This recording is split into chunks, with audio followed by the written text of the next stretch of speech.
Alrighty, good morning, good afternoon, good evening, wherever you may find yourself. God bless you guys. Today we're doing Islamic all sorts, meaning everything Islam. Talk about hadiths, talk about this. We want to see if you guys can. Oh, we've got Isa. Let me bring him up since he's already accepting. Isa, how are you, sir? I'm good. How are you? Long time no see, man. Long time no talking to you, man. I know you've been hiding, not me. Hiding? Không đọc. I'm here Monday to Friday, my man. Monday to Friday. I'm busy. Do you do this full time? Say again? Do you do this full time, like a full time job? Is it a full time job for you? This is in between stuff. In between stuff. So you do have a full time job, right?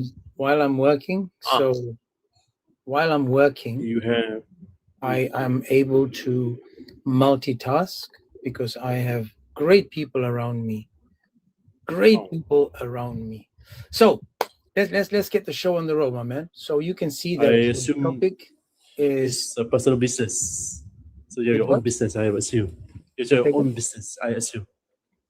No. I'm just top dog.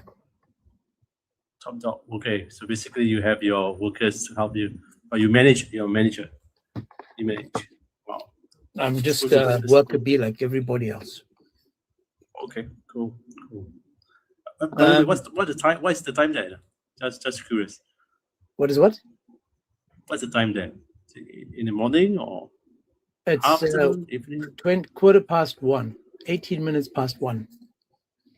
Oh, afternoon. 1 a.m., 1 p.m. Afternoon. Oh, okay, so just after lunch. That's right. So I'm having lunch now. For me, it's fantastic. For me, it's 8:18 p.m. 18 p.m. So 18 p.m. Yeah. So in Malaysia? Yeah. Yes, okay. Southeast Asia. Correct. I've been to Southeast Asia. Been to Malaysia. I've been to Indonesia. I've been to. What do you think of the Muslim countries? These are all Muslim countries. What do you think of these countries? Beautiful, isn't it? Not at all. What makes you say that? Oh, this is interesting. In Malaysia, was filthy, dirty, filthy. People have no respect. Which part of? The seas are always dirty. Same thing in Philippines. Same thing in Malaysia, Indonesia.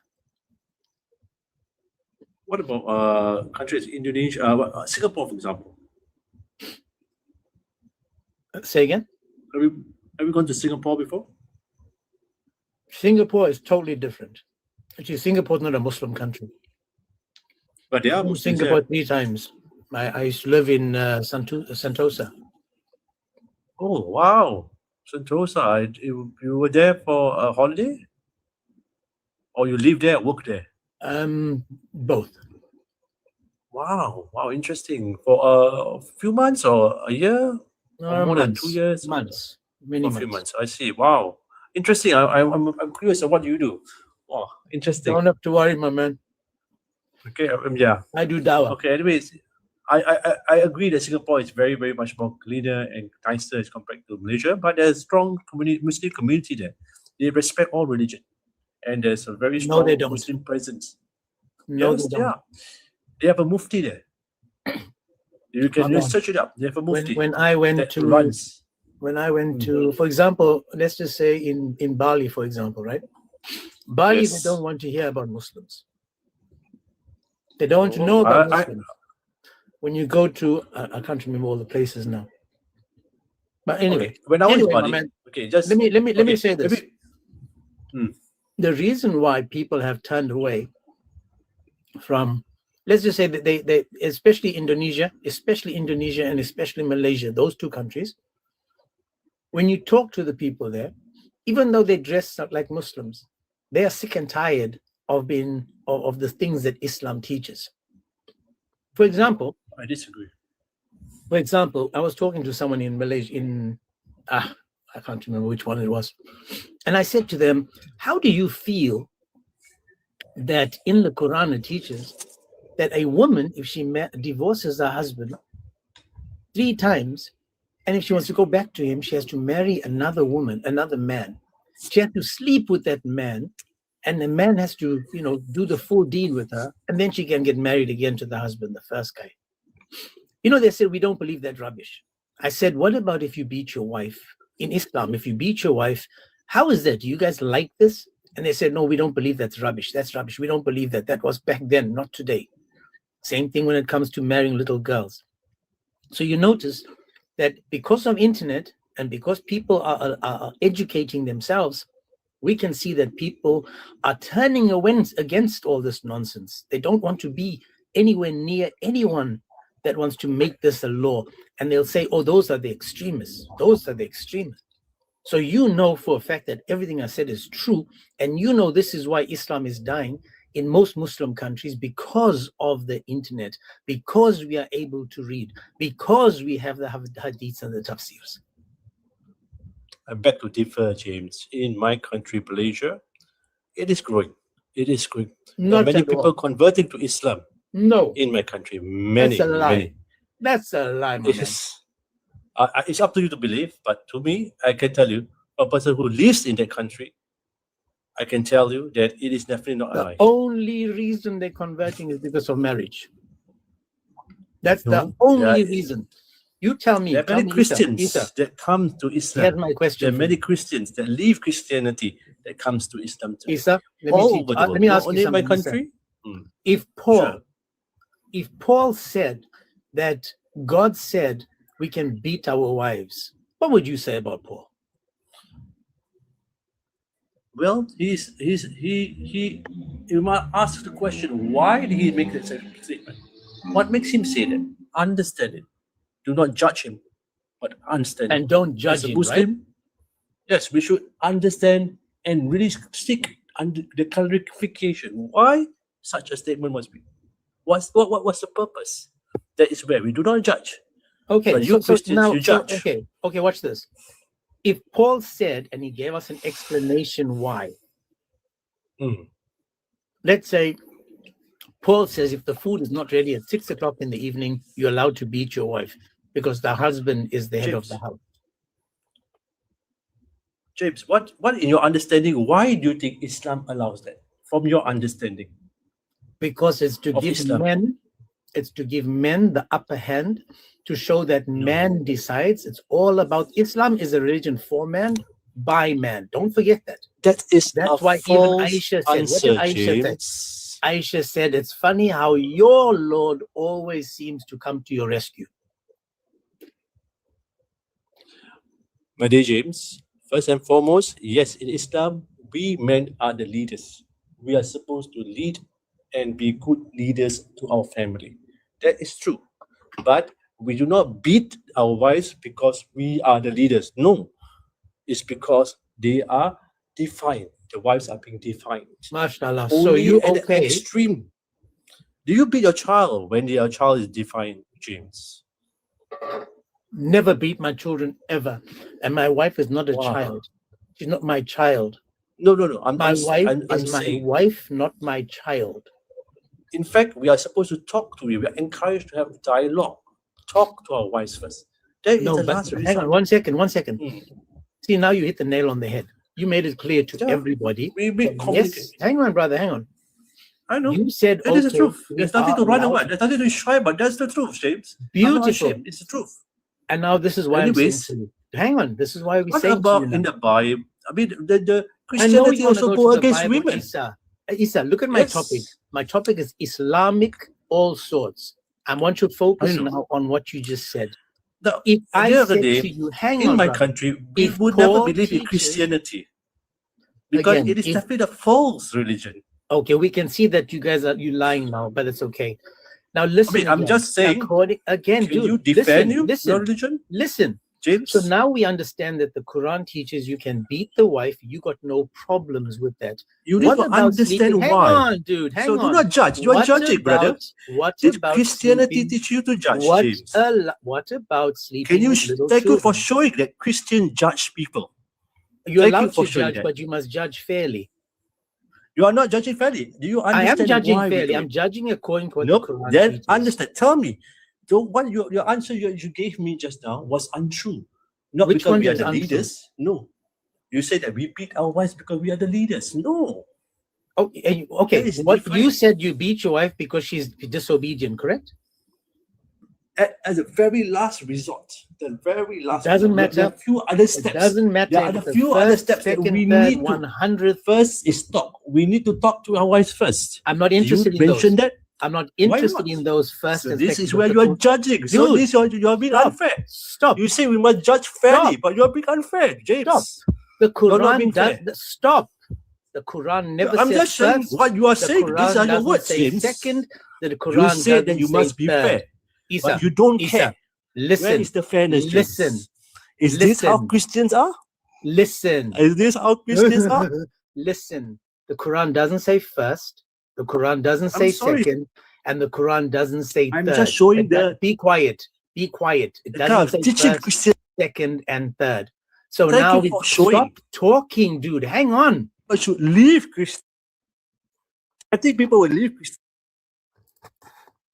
James, you're making people leave. Because you're proving Christian. Thank you. See what happens when you go full Muslim? See, I want to have a conversation with you. I don't want you to go into Sure. robot mode. But you must admit that you judge. Again, I'll tell you when you can speak. Just 1 second. Again, 1 second. I'm going to help you now. The words are you don't. Wow. I just want him to, collect his thoughts there, because we've got Beacon all sorts today. We got Beacon all sorts today. So notice now, if Paul said it, that yes, you can beat your wife, Muslims will go crazy saying Paul said beat your wife. Right? Hoping now that he's caught himself and, he's collected himself and he's all relaxed now. So again, guys, he said, I'm pushing you all to Islam. MashaAllah. Please, guys, become Muslim now. I said we do not judge, but you judge. Of course you judge. If you listen, understand why he made that statement. That was Why? one of my words. Tell everybody once again, why are but you you don't allowed in care, Islam James. Can you tell James, you are not oh being my fair. gosh, dude, shut it, man. Listen to my question. Can you tell Just telling everybody the one truth. more time? Tell everybody one more time. You are why is making it Christian look bad. Why is it allowed to beat your James. wives in Islam? Tell them.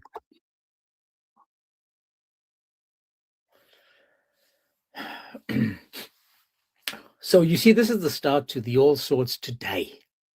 The Islamic all sorts. For those that know about all sorts, you know Islamic all sorts, licorice all sorts.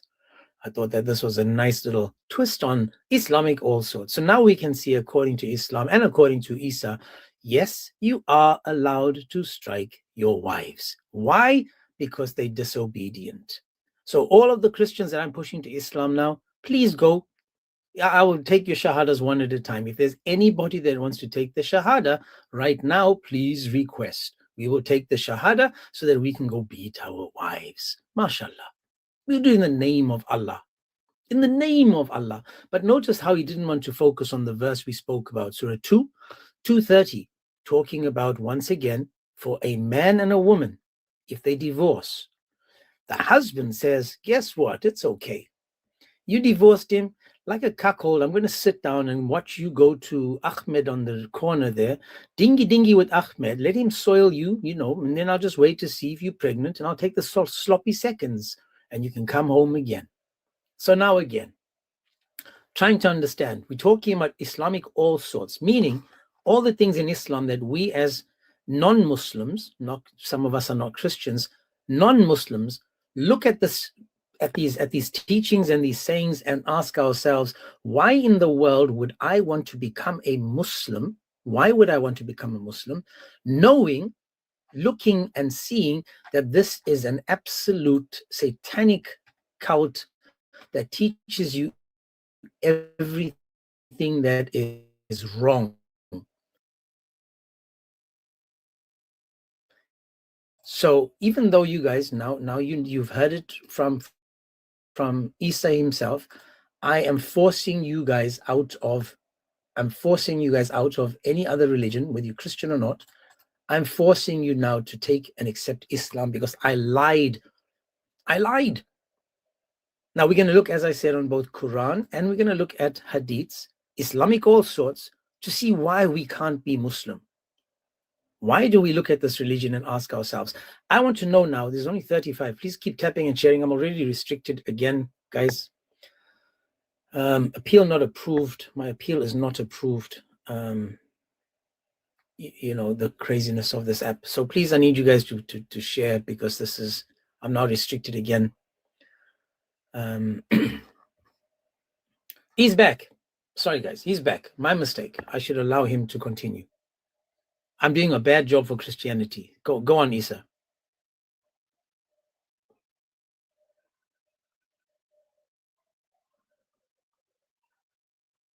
You there, Isa?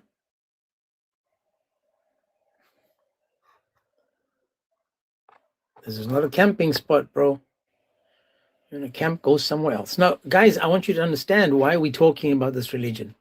Workmen need not be ashamed. God bless you. He says, Brother James, God bless you. Appreciate you, my man. God bless you. Let's go to the verse again. Surah 2:30. So if a husband divorces his wife, he cannot after that remarry her until she has married another husband and he has divorced her. So in Surah 2:30, it's one of the most disgusting, ridiculous ever. No, I haven't based it. It's one of the most disgusting verses, because in this verse, Allah is ordering the wife, telling the wife that the wife cannot reunite with the husband. But what she can do, she first has to marry someone else who then has to divorce her. Look how easy it is to get divorced in Islam. Look how easy it is. So easy. It's like you go divorce him, do the dingy. But look what it says. Because in order to fulfill this condition, the desperate couples have to do the dingy. And I think the word is called muhalil, one who makes lawful. So the muhalil is the one that's going to be allowing you to do the dingy and with the wife, and then she can then reunite with the husband according to Allah. But it can't be just I'll marry you and then divorce you and then I'll go marry my husband again. No, the marriage must be consummated. So the marriage in Islam has to be consummated. She has to get on her back, open, and let the man get in there. So the marriage has to be consummated. So you have to do the dingy. The nikah ilalla. The nikah has to be done. You can't make this up. You can't make this up. This is the Islamic all sorts. So if you're thinking of going to, maybe there's some woman that might be thinking this is a door opener. This is like, yoo-hoo, get in there. I divorce my husband, I'll go sleep with Bob the Builder. Woohoo! I'll find a Mickey Mouse, I'll find me a Sesame Street, and I'll just walk down the street with all these Muppets. This is what Islam is teaching you. So Islam and the all sorts today, we're finding out that there's lots going on over here. Now, how disgusting is it to know that your wife has just been now with another man? And because you want to have her back. Why would the second marriage and the second divorce be a requirement, a mandatory precondition? It's a mandatory command by Allah himself, saying what? Yes, if you want to remarry, you need to go sleep with someone else.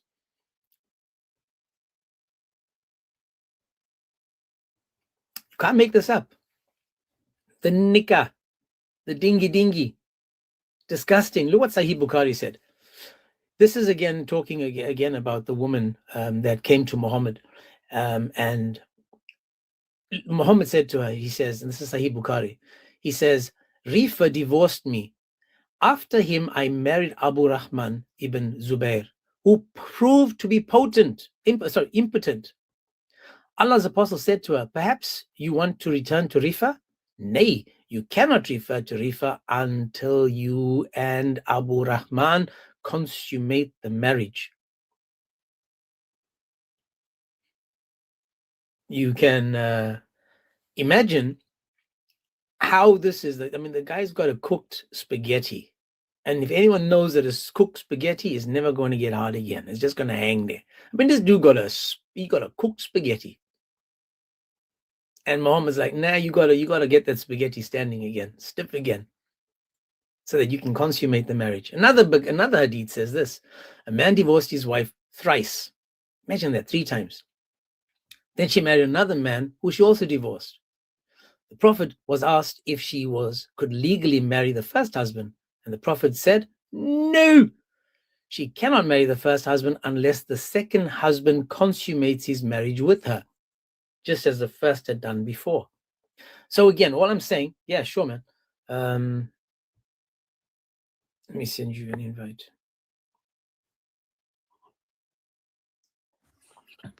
Hey, James. Good morning, brother. God bless, dude. God bless. Hey, so I've been doing a few lives as well, and I'm not trying to clout chase here, but I've been doing a few lives with a buddy of mine, and I came up with a new Islamic dilemma, and I call it the Muhammad dilemma. And the Muhammad dilemma is this: if Muhammad is the best example of all mankind, that means that we should be able to do everything that he did in his period of time still to this day. And then when you look at what he did, certain things that he did are illegal. So therefore, Muhammad is not the best example of all mankind, and therefore Islam is false. I wrote it down. So the Muhammad dilemma is, if Mo did what he did, so should we. Yep. And there's no, hang on a second, another appeal, 1 second, restriction again.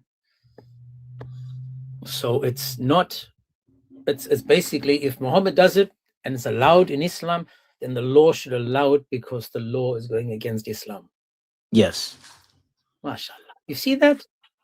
So, child bride, we can do whatever we want now. I mean, let's face it, Muhammad did everything he wanted. Yeah, I mean, there's even that hadith from Aisha where she said, I'm amazed, like basically where she goes, your God allows you to do everything that you do. Like he doesn't restrain your desires in like whatever way. He always comes to his rescue. Yes, every time. But I'll let you get back to your thing, my friend. Good talking with you as always, James. Take it easy. God bless, my man. Hope you're doing well, brother. That. I will steal that dilemma and we'll have to do a live about it. Please do.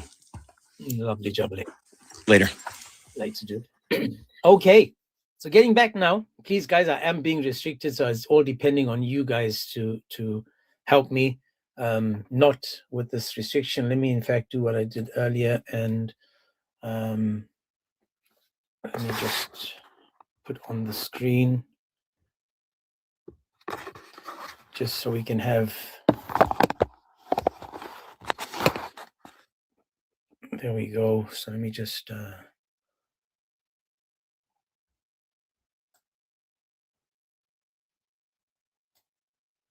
Okay, let me see if I can move that.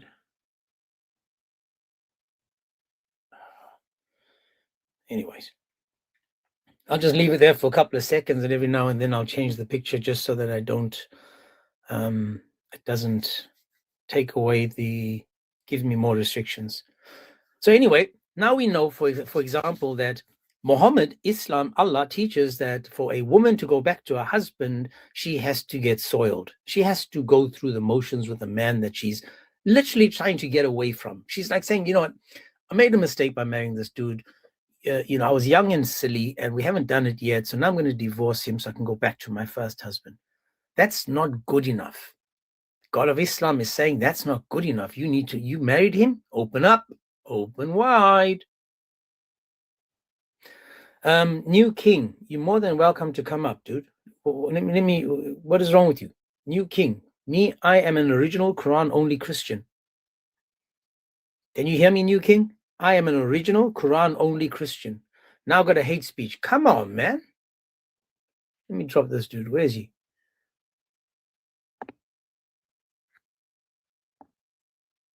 How is this hate speech, guys? You see, this is why I know that there's more Muslims watching this, because why would I be hit with hate speech? Do you guys notice that? Why would I be hit with hate speech if there's only 31 people in here? I'm being restricted. I've got 3 restrictions on this and a hate speech, and there's no Muslims. You can't make this up. Anyway, going back to this wife, why will an innocent wife, innocent, we can discuss that, but why would she have to pay for the sin of, for example, a quick marriage? Now, so say for example, a man marries a 6-year-old and it doesn't go in. And he's like, yeah, man, it's not going in. I need to divorce her. Allah's going, hang on a second. You can't divorce her. You got to stick it in. You can't divorce her without that. Now, any decent woman would think twice about this type of behavior. Any decent woman would be like, hang on a second. I don't really want to do this. I mean, this is called the triple talaq, because you've got to divorce her 3 times. Now, if you're having a fight with your wife, now this is, again, some guys, and you get so heated, you're like, oh man, you know what? I just, I divorce you. I just wish you'd leave. I'm tired of you. This is not working. You frustrated, you angry. You say, you know what? 3 times, man, I just want to divorce you. I just want to divorce you. I just want to divorce you. And then you realize, oh, hang on, we just divorced. Now, this was done in anger. Allah said, he met, he's like, oh yeah, that's right. Guess what you got to do now? So literally, because of the anger, she's got to be like, see again, dude. You know what I mean? Like, oh man, we just went through this last year. When you're angry with me for not making the food spicy enough, and come on, man, what are we gonna? Okay. So again, now according to the understanding, they need to go and do this dingy again, just so that Allah is happy, because the marriage will be. And now another personal story is that my uncle, who is a Muslim, that divorced his Muslim woman wife, tried to get back with her for a little bit. And I said to him, hang on a second. Whoa, hold your horses. Hold on a second. I said, hold on a second. And I said, because you guys know that you're not allowed to remarry unless she does the dinky with someone else. And he was like, what do you mean? So I said, well, this is what it says in your book. And he's like, no way. There's no way it says that. So when I showed it to him, he kept quiet and he says, oh, I don't believe in that rubbish.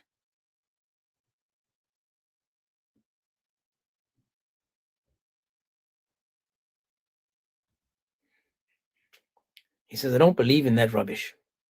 Thank you. I did cover it. So notice now what happened. So according to this, you have to, in anger, even in anger, she needs to go sleep with another man.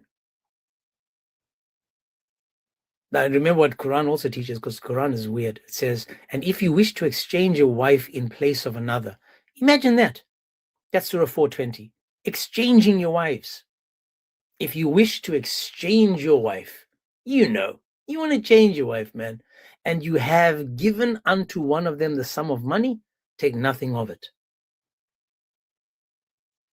So now I just want you to understand what this is saying, because this is the authority which Allah grants the Muslim husbands when divorcing their wives. He's saying that, you can divorce them and you exchange them out. It's like, this is what Muhammad was done when someone wanted to sleep with Aisha. That's why he said that. Talking about exchanging wives. If you have to understand the implication of this verse, where it says, and if you wish to exchange your wife in place of another, Allah is empowering the Muslim husband again with this power, the authority to dismiss any of his wives and just replace her with another. He's like, yeah, you know what, man, I saw a couple of wrinkles around your eyes last week. You on thin ice now, so it's best that you move on. So he's just going to kick her out and get someone else in. Because, you like them younger and clean shaven, so they can resemble that of a child. Now imagine that. Now the wife is like, oh, come on, dude, I can really cook for you. So Allah, if he really wants to truly discourage divorces, then why would he want and make laws that where the husband can divorce them intentionally and without any problem? Why is there no laws to prevent all these millions and millions of divorces? Actually billions, because you can have 3-4 wives, where women are routinely divorced by husbands who have no intention of taking them back. And remember now, we've got the Warner, Maliki, we've got all these Dawa boys. Remember that all of them are doing these hotel marriages where they marry and divorce them. The mutta. They marry them, divorce them. Again, this is something in Islam. Again, in Islam, you can marry them and divorce them. Not a problem. No one cares. Marry, divorce, next. Oh, she's a hotel bride. Hotel, motel, holiday inn. And who's the one being punished? It's not the man, it's the woman. Because it is, to me, a punishment for any woman now to be forced to go and sleep with another man just to come back to the husband. But it's more upsetting for me as a husband knowing that my wife has just been with another guy. What if I'm saying to her, listen, you're going to come back to me? She's like, listen, then I'm forcing myself to sleep with him. And then she goes and sleep with him and she comes back and says, man, that dude, man, I ain't leaving him. That dude, man, he hits spots you can never hit. So the Quran, again, the Quran with its Islamic all sorts, is crazy because it's very difficult for us to accept this, knowing that it's so sick. Now, besides all of this, we've got so many other verses in the Quran that make it even, sicker. And for example, when we're looking at in fact, let me just quickly rewind. The Bible, what does the Bible say? It says, but I say to you that anyone who divorces his wife except on the ground of sexual immorality makes her a subject of adultery. This is what the Bible is saying. But Allah, this is supposed to be the same author, is like, come on, man, of course you can change them. Change them out. When you want to exchange your wives, go for it. Go for it, not a problem. Let me just see my countdown, guys, for both my restrictions. 1340, that one's 2 minutes there and 10 minutes there. Okay. Oh, I've got another one, which I need to appeal 1 second. That's for hate speech. Another one for hate speech. Oh my gosh. Sorry, guys. Didn't notice that. And another for hate speech. I promise you 2. Let me just appeal those. So far, I'll kid you not, I've got 4 restrictions. 1, 2, 3, 4. 2 for hate speech, 2 for visual, 2 for hate speech, and I just read the Quran. So moving on, if we're trying now to understand other things in the Quran, we can talk about how Islam teaches, for example, aggression, hate, violence, how to attack other societies, towns, unaliving apostates, stoning for adultery, yet the stoning verse is not in the Quran. All of this is not in the Quran, where we are having, for example, you're allowed to lie. You're allowed to break your oath with your wife. Bribery, the confusion about the Shahada. Why do some Muslims take the Shahada one way and others take it another way? Rituals. What about all the stuff that they did during the pre-Islamic time that they're still doing now at the time of Muhammad? Why is that allowed? Guidance, should we follow the Torah, the Injil, or the Quran? Especially since we were told. So when a Muslim is telling us these things, who are we supposed to listen to? Talking about the zakat, talking about black stone, the Zamzam water, for example. Dingy dingy. Even the dingy dingy that we talk about or we read about. How crazy is it to understand that? Did you guys know that music is haram? Maliki, the leaky guy that gives us all the leaking information, he is the one that says that music is haram, and then he plays rap music for his videos. You can't make this up. You can't. So music is out. Art and sculpture out. Chess. If you guys play chess, did you know that chess is something that's haram in Islam? Chess is haram. It doesn't, because it stimulates the mind. It forces you to think. It makes you think strategically. This is what's being taught by this religion, that a man shouldn't wear gold and silk. It teaches you to clippity-clip the woman. The Islamic all sorts is crazy. It's crazy. So if you want to be clipped as a woman, just become a Muslim, but you have to do it as a child. What about growing the beard? If you don't grow the beard, and the reason for growing the beard is because if you don't grow the beard, that you may be falsely identified as a woman. So you can't, have any looks or female. But there's another beautiful hadith that if your imam is feminine. Oh my gosh, I need to find that one because that's a brilliant one about the feminine imam. Effeminate. What is the hadith? Anyone remember the hadith number? The effeminate hadith. Where's my hadith? Let me just see it. I kid you guys not. There's a hadith in sunnah.com where it talks about the effeminate imam. Even if your imam, how do you spell effeminate? E or L or A?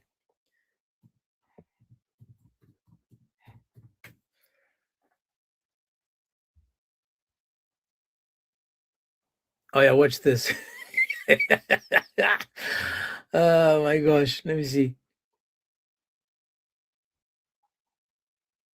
Wait, how do you spell effeminate? Can someone? A-E-F-F. Okay. It's A-F-F. Okay, not E. Oh, E-F-F. Sorry. I've been effeminate.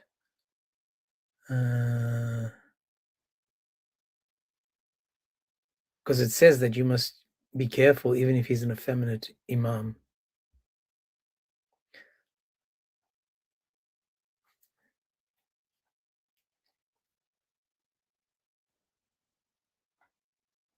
Let me just see if I find the word effeminate. E-F-F, aware.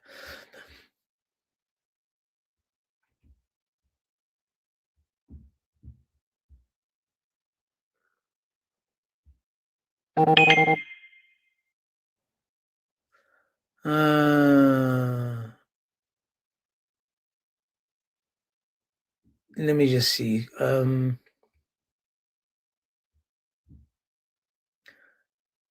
Do anyone remember the hadith that talks about the effeminate man who's preaching, teaching?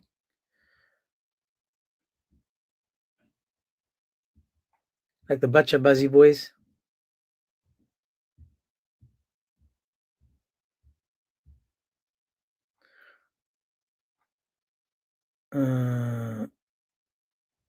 I'll find it. But anyway, so there's a hadith where it talks about the effeminate man who's leading prayer. Oh yeah, effeminate and prayer.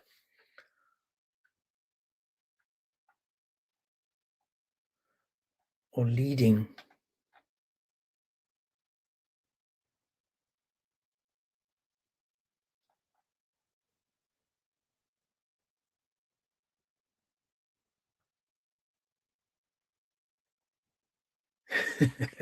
I'll read you another hadith, but watch this.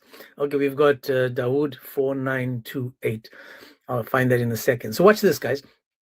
This is another one. I went to Uthman, blah, blah, blah, who was besieged and said to him, "You're the chief of all Muslims. In general, you see what has befallen you. We are led in the salat, the prayer, by a leader, right? And we are afraid of being sinful in following him." This is the one I was looking for. This is the one I'm looking for.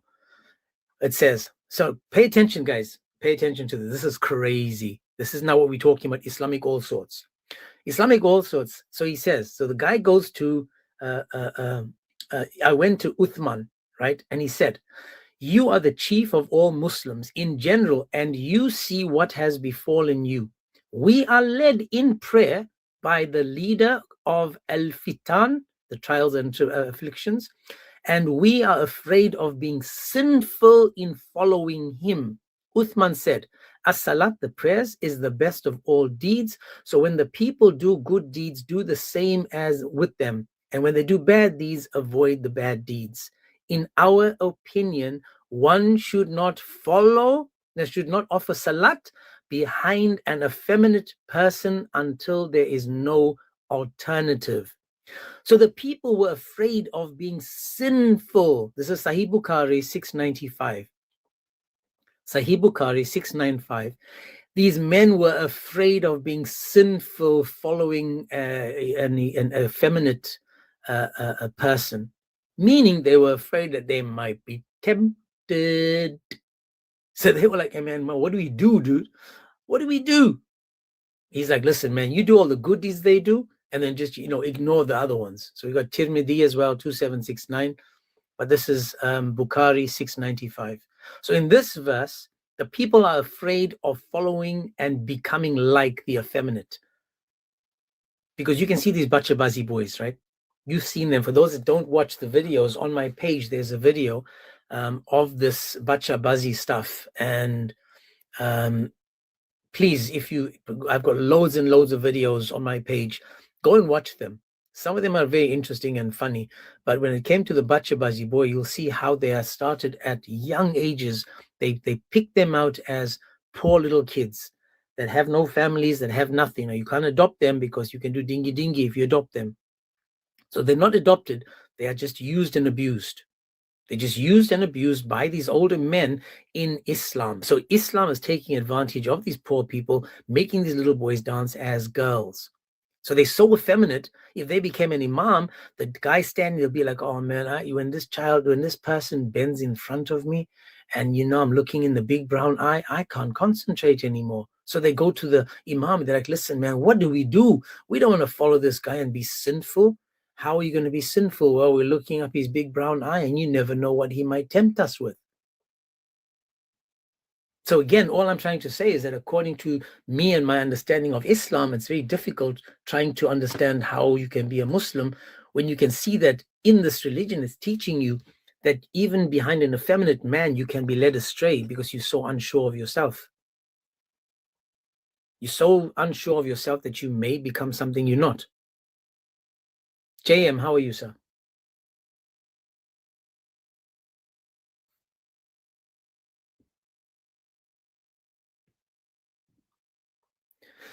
Okay, so not only that, it also talks about, for example, the child abuse. When it comes to child abuse, did you know that a 7-year-old, child abuse, when we're talking about children in Islam, it says that when the child turns 10, a child turns 10, the boy turns 10, if he's not, by hearting the Quran, it says to beat him.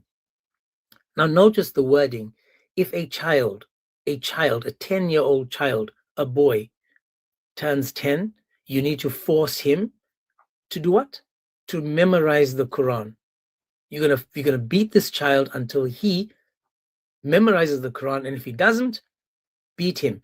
Why in the world would a child be told to memorize the Quran if he's a child? And if a child is 10, then hang on a second. This again is Sunan Abi Dawood. It says, the Prophet said, command a boy to pray when he is the age of 7 years old. When he becomes 10 years old, then beat him for the prayer. So a boy at 7, he now has to start. He now has to start as a boy. He's not a man, he's a boy at 7. So if the girl is half of a man, at 3.5, she's still a girl. The Prophet said, command a boy to pray when he reaches the age of 7. And when he becomes 10, then beat him for prayer. Do you see why we have the problem in all these Muslim countries where these boys are being beaten in the madrasa? That's right, Ron. My cousins used to run. My cousins used to go to madrasa and they used to run back crying because the imams used to beat them. They had to recite and by heart all the stuff, and none of them are followers of Islam today. None of them. They all turned away from it because they couldn't stand it. They couldn't stand the beatings. They couldn't stand I was learning a language we don't know. We don't know what they're saying. We don't know what we're just saying, repeating. They used to come to me and say to me, Can you say for me, Ya ilaha illallah? And I used to learn Ya ilaha illallah. And they said, oh, mashallah, now you're Muslim. I'm like, yeah, okay. So now I'm a Muslim because I said Ya ilaha illallah. I said, and I don't accept Muhammad as my prophet, so we have a problem. They said, no, it doesn't matter. You're still a Muslim. So you notice now that in this religion, there's so many things that's not right. And this is why we're talking about the Islamic all sorts. The Islamic all sorts is telling you guys that in this religion, not only is there religious intolerance, for example, that you are forced to convert, that the Arabs are the best of peoples, that the Quraysh are the best of people, they are superior. There's just way too much when it comes to this religion to look at it and go, you know, this must be true, because this is why. This is Islamic all sorts. Islamic all sorts tells you clearly that there ain't no way that this can be true. What about all the pagan beliefs? I mean, these guys believe that you will be tortured. You will be tortured in hell, in the grave.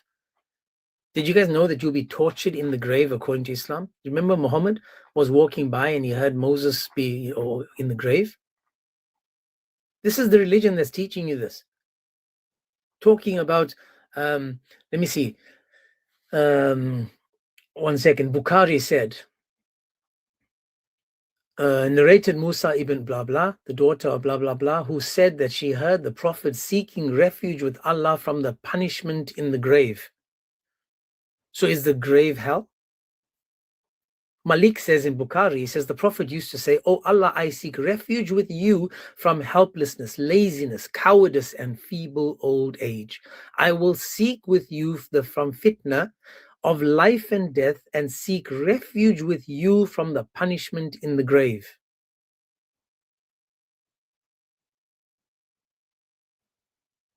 Watch this one. Ibn Abbas said, the apostle passed by 2 graves and said, both of them, the people in the grave, are being tortured, and they are not being tortured for a major sin.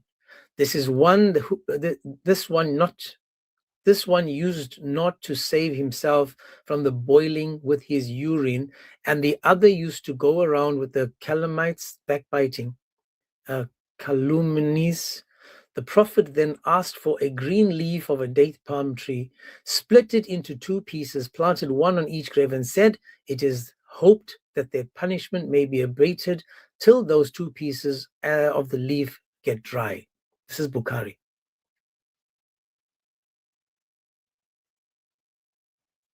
Because of the urine on his clothes. This is why Muhammad used to do crouching tiger. He was dead scared of having pee on his clothes. This is why the men today have their clothes up to above their ankles, because Muhammad was scared of the urine, of the pee touching him. Do you guys notice the craziness? Now, again, we're just repeating what the hadiths are teaching. Muslims will say this is hate speech. But how can it be hate speech? How in the world is me understanding this religion hate speech, or asking questions about this religion hate speech? How is it that I can ask the question about a woman who has to go dingy with another man, just so that she can be entered upon again by the husband?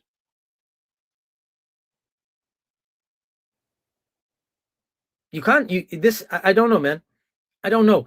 So if there's any Muslim that's listening in, instead of reporting, instead of any Muslim that wants to report, can you guys come up and tell us about Islam? Can you guys come up and just, I don't know. I just want to get this thing out the way there.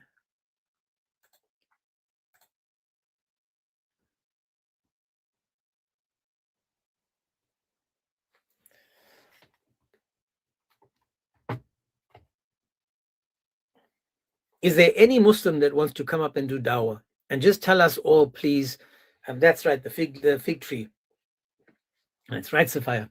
The fig tree, because Muhammad thought he's the new Jesus. Is there any Muslim that would like to come up and do dawah and just explain to us whether all these things are just metaphors, whether we have misunderstood them, or, you know, we can talk about, I will go anywhere with the Muslims today, because it doesn't seem as if the Muslims, because yesterday when I said I'm going to do a topic on everything. There's this one Muslim that nags me a lot, like a lot. And he wrote to me saying, I will be there and I will cook you. Right? This is what he wrote to me and said, I will be there and I will cook you.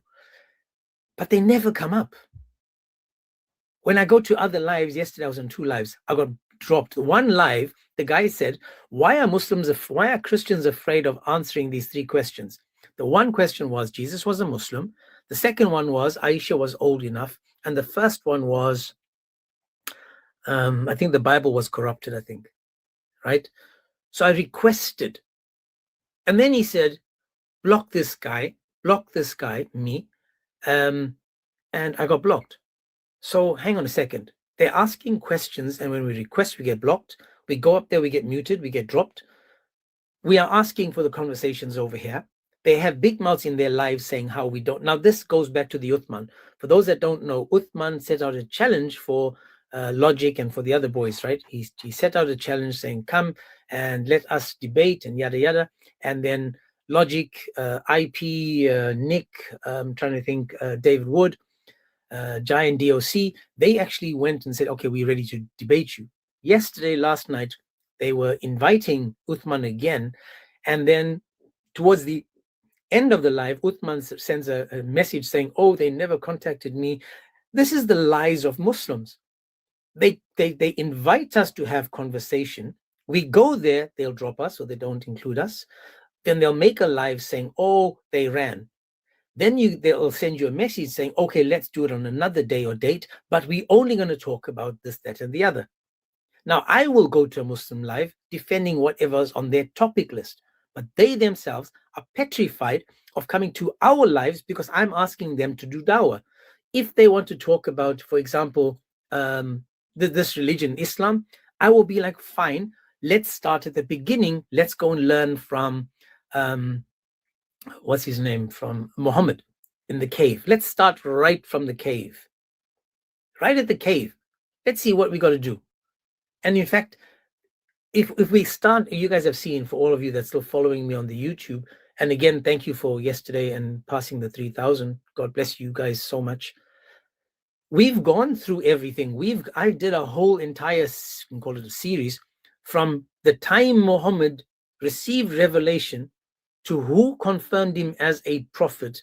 And then we looked at his prophethood as a man, as a prophet. Then we looked at, for example, the Kaaba, Islam, the religion, Allah, who is Jibril. We've done the entire course. Everything we've covered. But they are one-hit wonders. Oh, the Trinity doesn't make sense. Abu Adnan, I go to his live, and he says on his live, he's only got 2 topics, and one is Jesus was a Muslim, and the other one was Uthman slept with my wife, Uthman took my wife. Zutman took your wife, dude, because you weren't zooting her enough. Simple as that. She needed something else. She wanted something better. Now, if I looked at the crazy teachings of Muhammad, whether it's in the Quran or whether it's in the Hadiths, this is where the Muslims are afraid. We've looked at whether the devil himself is a jinn or an angel. Muslims can't answer this. Or he was elevated to a status. What? Again, that's made up, guys. Once again, that's made up because you'll never find that anywhere. They'll tell you that he was, but he wasn't. So if I went, for example, to the Quran where it says in Surah 480, he who obeys the messenger has obeyed Allah. I asked any of you guys, does that sound as if they are partners? You'd say yes. But the Muslim is, no, it's not. Because it says, but those who turn away, we have not sent you over them as guardian. So the 2 of them have to act as one. If I took you to another book called Sunan Abi Dawood, I think it's 0006, where he says clearly that these privies are frequented by the jinns and devils. So when anyone amongst you goes there, he should say, I seek refuge from Allah. I seek refuge from the male and the female devils. Where's the privy? Guys, this is the toilet.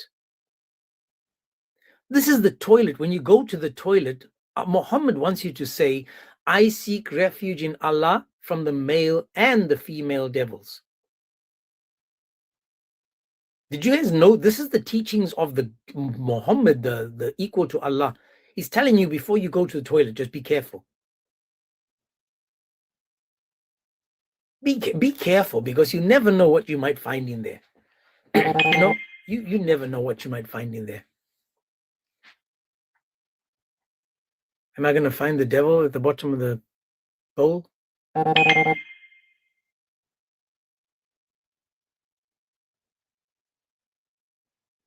So Muslims, I know that you guys are listening in there because you're sitting in the backgrounds, and I see you guys popping in and then leaving again. If I was to take this teaching seriously, and act upon it, every time I go to toilet, every time I enter the toilet, I seek refuge in Allah from the male and female devils. Can you imagine that?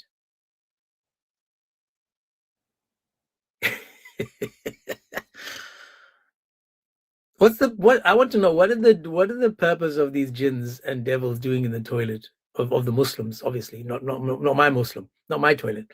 Toilets of the Muslims. What are they doing there? Is it do they also need to pee? Because they're busy doing that in your ear. Badis, how are you, sir? How's it go, James?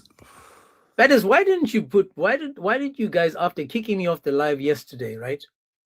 Look, You guys James, spoke a lot of rubbish about me after I got kicked off the live, when I was trying to have a conversation with one of you guys. who spoke about you rubbish?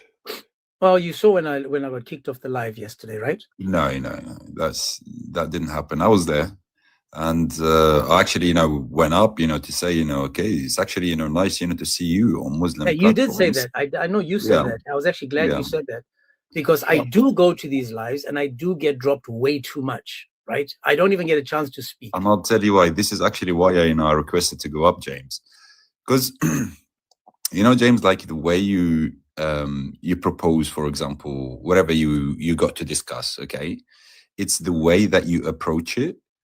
Honestly, like I'm not criticizing you, but I'm telling you this, so that for good conversations, like in the future, so that you don't get dropped, or you basically talking about religion for a Muslim, talking about God and the Prophet is something sacred. And I spoke to you before, James. I know that, dude. That's why I allowed you up. I know that. And like for a long time, I didn't come up. I didn't request up. And I go past and I started to skip, your live, because it's like you get too aggressive and too insulting as well, laughing, and that is not a way to run a religious conversation, especially when it involves the most sacred thing. Okay, hang on, Badis, hang on. This is when I asked the question, like yesterday, the topic was talking about the broken chain. And so when I got there, I was trying to establish grounds, but you'll notice that the Muslim is too afraid, because he knows as soon as I start speaking where I'm going to take him. Now, when you saying that I'm laughing and mocking or whatever you just said now, if I see something that is absolutely ridiculous, for example, walking in and out of a toilet saying, I seek refuge, walking into a toilet, that to me is the height of ridiculous. Like saying, like before you're going to penetrate your wife, you need to say, what you need to say in Islam, just because in case you end up with half a child, because that's what the Quran teaches. Or for example, that Satan pees in my ear and sleeps in my nose. That is ridiculous. And that will cause me to laugh because that is ridiculous. This, but you have to defend it, correct? Okay. No, you see, like that's your point, James. And you believe in your points strongly. Like any point, I can believe in my point very strongly, like you. And you can believe in your point very strongly like that. And our conversation won't flow, because we will be hitting walls. We will turn into arguments. So it's okay. So whatever I believe, let's analyze it. This is the way you should approach like the conversation. Let's analyze this with respect, because end of the day, that's my belief, and that's what you believe. You believe it's illogical.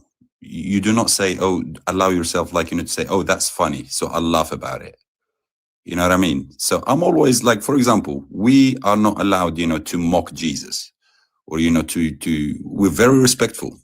Can I just jump in there? Just jump in So, there. so The just like reason the why you're not- standards. Rather, 1 second. The reason not that you're not allowed to mock Jesus. There's nothing to mock Jesus for. You see, Jesus doesn't open the door to prove to people that he is like the worst person to ever walk the earth. There's nothing that any Muslim can do or say that will prove that Jesus is of a bad quality or he's done something despicable. Now, this is why, Badis, every time you find a Muslim live, you'll never find Muslims say, come to Islam, Muhammad was the best example to mankind. They will say, come to Islam, Jesus was a Muslim. Because they know by talking about Jesus, they open all doors. But when they talk about Muhammad, they close all doors, because you and I know what Muhammad has done, and because Muhammad has done it, and he's the best example to mankind, therefore all of you should be, how you say, when you copying his behavior. So because Muhammad, we know what Muhammad did and how he behaved, you guys will never open the doors to come to Islam. Muhammad was the best example to mankind. Okay, I'll reply to that. So first of all, every single Muslim is so proud of the Prophet Muhammad. Peace No, be they're upon not. him. James, that is you said your claim. I didn't say that is right or not right, because No, that's your claim and this is my claim. And it's, you want to base it on facts, you want to base it, I'm basing it all on facts, and I'm saying, my side. So we're all proud of the Prophet Muhammad, and we know that person is, as they say in the Quran, إِنَّكَ لَعَلَى خُلُقٍ عَظِيمٍ. Prophet Jesus as well, we love him to bits. And we have the ayah, we know where he says, لَمْ يَجْعَلَنِي جَبَّارًا شَقِيًّا. So he ordered him, so we know all good, they're all good, and we're not to differentiate between them. This is in Islam. Okay, so we do respect them, and it's not like we want to mock Jesus. No, we're not allowed to mock Jesus. We love him. That's why we don't, or there is nothing. And I get you, and I understand that, right? But again, I want you to understand this. Can you say that you're very proud of Muhammad and you're proud of who he was and what he is? Can you tell me, is Muhammad's behavior better than the laws we have today? 100%. Beautiful. So you would have no problem in emulating, doing what Muhammad did, because that's the best example.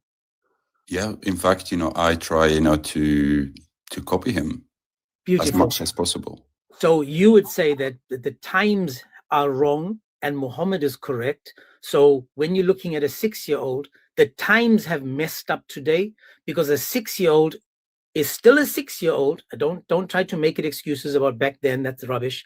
So a 6-year-old, according to you, if you were living today and saw a 6-year-old, and because Muhammad is the best example, remember now, the best example, its times are wrong, Muhammad is correct. If Muhammad is correct, then marrying a 6-year-old in 2025, according to Islam, would be the correct thing to do, and to sleep with her even between 6 and 9, correct? That's the way of you interpret it. That's your words, but these are not my words. These So are tell my me then, words. I'm giving you a chance now. You said Muhammad is the best example, and his behavior throughout time has to be the best behavior. So in 2025, if Muhammad came to your house, Badis, knocked on your door, and you opened your door, and there's this man with a 6-year-old, and he's coming to stay over, and you say to him, oh, hi. And he goes, listen, this is my wife. I'm going to be staying in your house. Which room do we put our bags in? Would you, Badis? Hang on a second. I've got more hate speech. That's okay. Guys, please, there's no need for hate speech on this. Let me just appeal this 1 second. Typical. 2 of them, actually. 1 second. Okay. Oh, my gosh. Sorry. So now a man comes to your house in 2025 and he says, I am behaving as Muhammad did. Would you high five him and allow him into your house with the 6-year-old wife of his, or would you knock him out? I would knock him out. Why? He's emulating the best example to mankind. There you go. So that's where the interpretation, goes wrong. So now we're talking about like, 6 years old. And I did my own research on that. When he married Khadija, there is a claim that she was, 6 years old. But Not narrations, Khadija, Aisha. Aisha, sorry, Yeah. I said Khadija, sorry. No worries. Yeah, so I did my own research, and she was actually at the time, she was 21, between 21 and 23. Okay, so that is from my own research that I went through every book. I had heard this argument, and before I dared, to speak about it again, I did my own research, and I can assert you that, throughout, because when she and the big proof, for that, or maybe let's just go past it. But if you ask, for proofs for it, I can provide it. That's one. The other thing, now the difference in understanding, how to follow him. So, back then, even our grandparents, my grandma, actually, when I asked her, she was like, oh, we actually got married, at the age of 13. We used to, and it used to be normal. It is a tradition thing. It's not exclusive, to Muslims. I'm confused now. I'm confused. Are you saying, I'm confused because now you're saying that she was over 20, but now you're saying that it's okay if at 12. I'm confused. No, that's I put a point. I didn't say, but after that claim, so I did my own research on the age of Aisha, and I realized that she was 21, between 21 and 23. So just 1 second. Sorry, Badis, I'll get you. 21, 23. So Aisha's a liar. Urwa is a liar. Bukhari is a liar. Abu Bakr is a liar.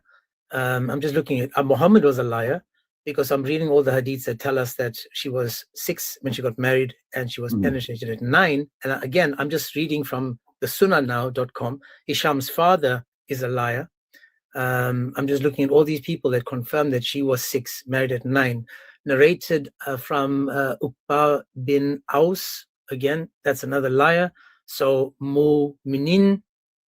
No, that's wrong. That's it. Sorry, that was something else. Yeah, no, he's saying as well. That's a liar because it's talking about 6 and 9. So all these people, Ubaidah, a liar. So all these people, Umar, liar, Aslami, liar. So again, notice now, all these people from the time of Muhammad and Aisha herself are all liars because Badis was able to do his own research, correct? Yeah. Beautiful. So then when we go, who can we trust now? If I can't trust all the scholars of Islam, all the hadiths that I'm giving you, can I now, when I read a verse in the Quran, rather come to you instead of asking Ibn Kathir, the tafsirs, the hadiths? Can I just come to you instead?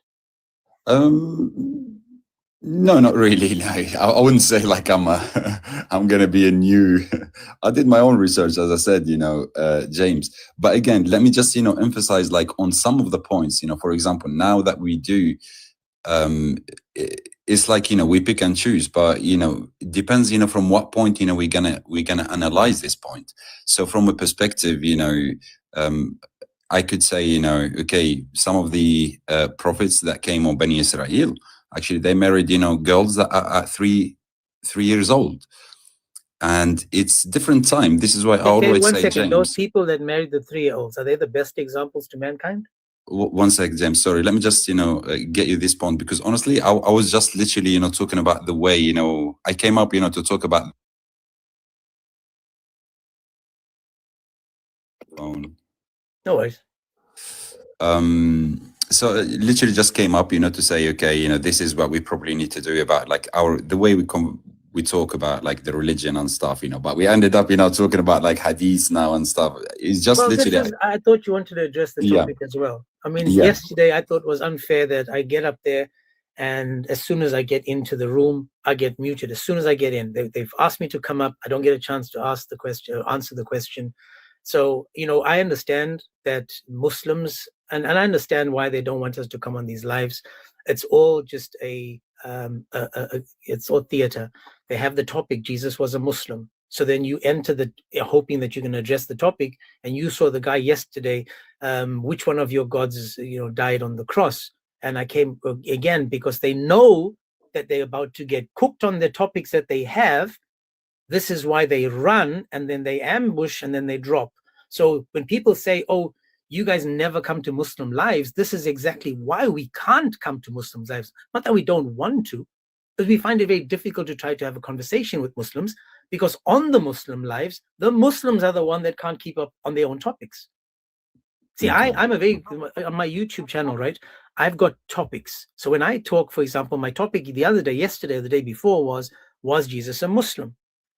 And I'm hoping that I'm going to stick to the topic, not talk about what Muhammad did in the cave or who he met in the cave, because that's not my topic. I've done all those topics. So when a Muslim has a topic, I go in thinking, well, finally now a Muslim has a topic I can talk about. But you'll notice that I haven't muted you once. I've listened to you.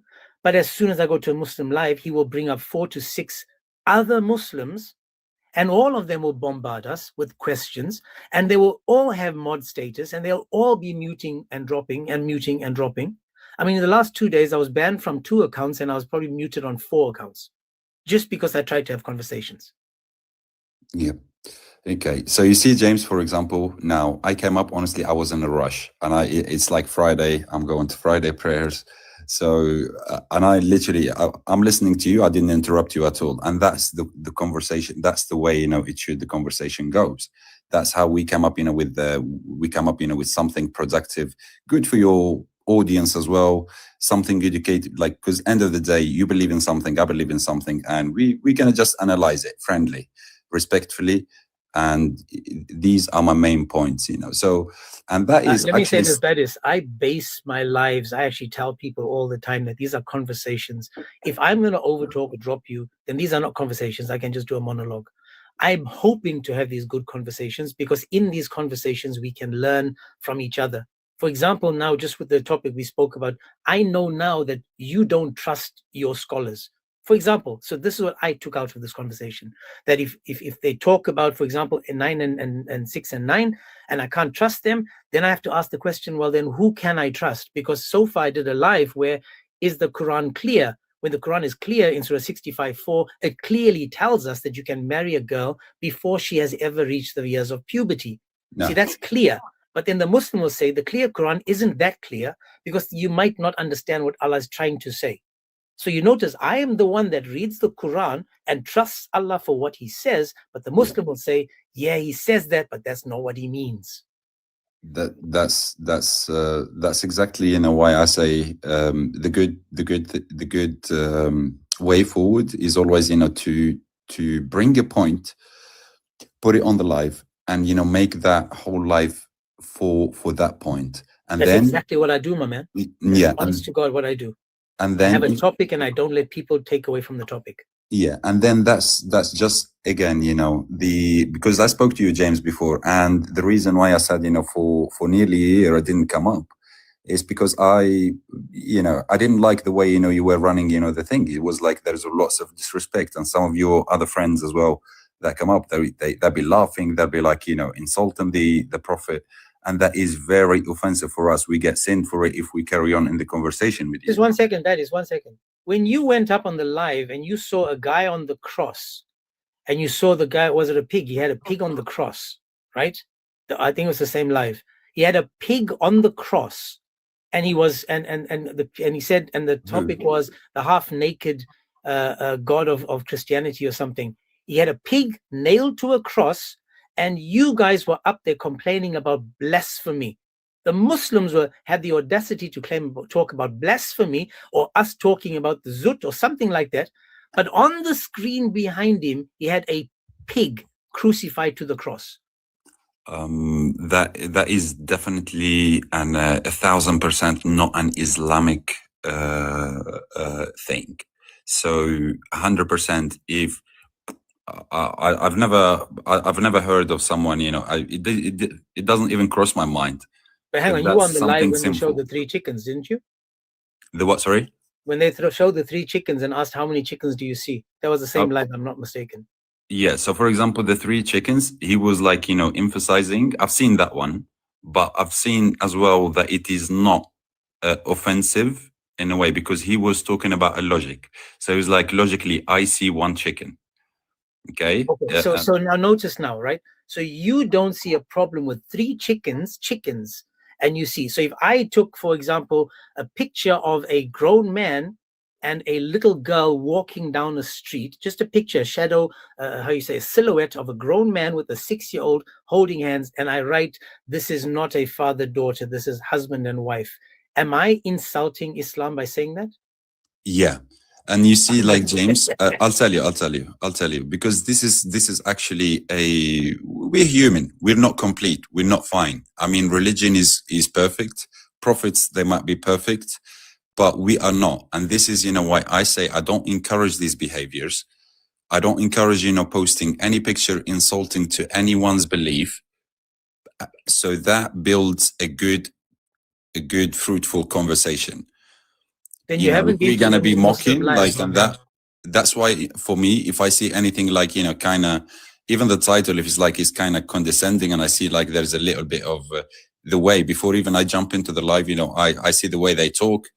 If they're talking respectfully, then I get encouraged, to come up and share whatever. How could you say that, Badius? Because on the live that you came up on, the guy himself was insulting me. He was insulting my Lord and Savior. He was insulting the Trinity. You still went up. So please don't lie. Please don't be a liar now, because they were insulting me before they dropped me. And after they dropped me, they spoke about me. And you still went up, even though you said it was good to see that I was on a Muslim live. You never once called them out for being cowards and for being hypocrites. Okay.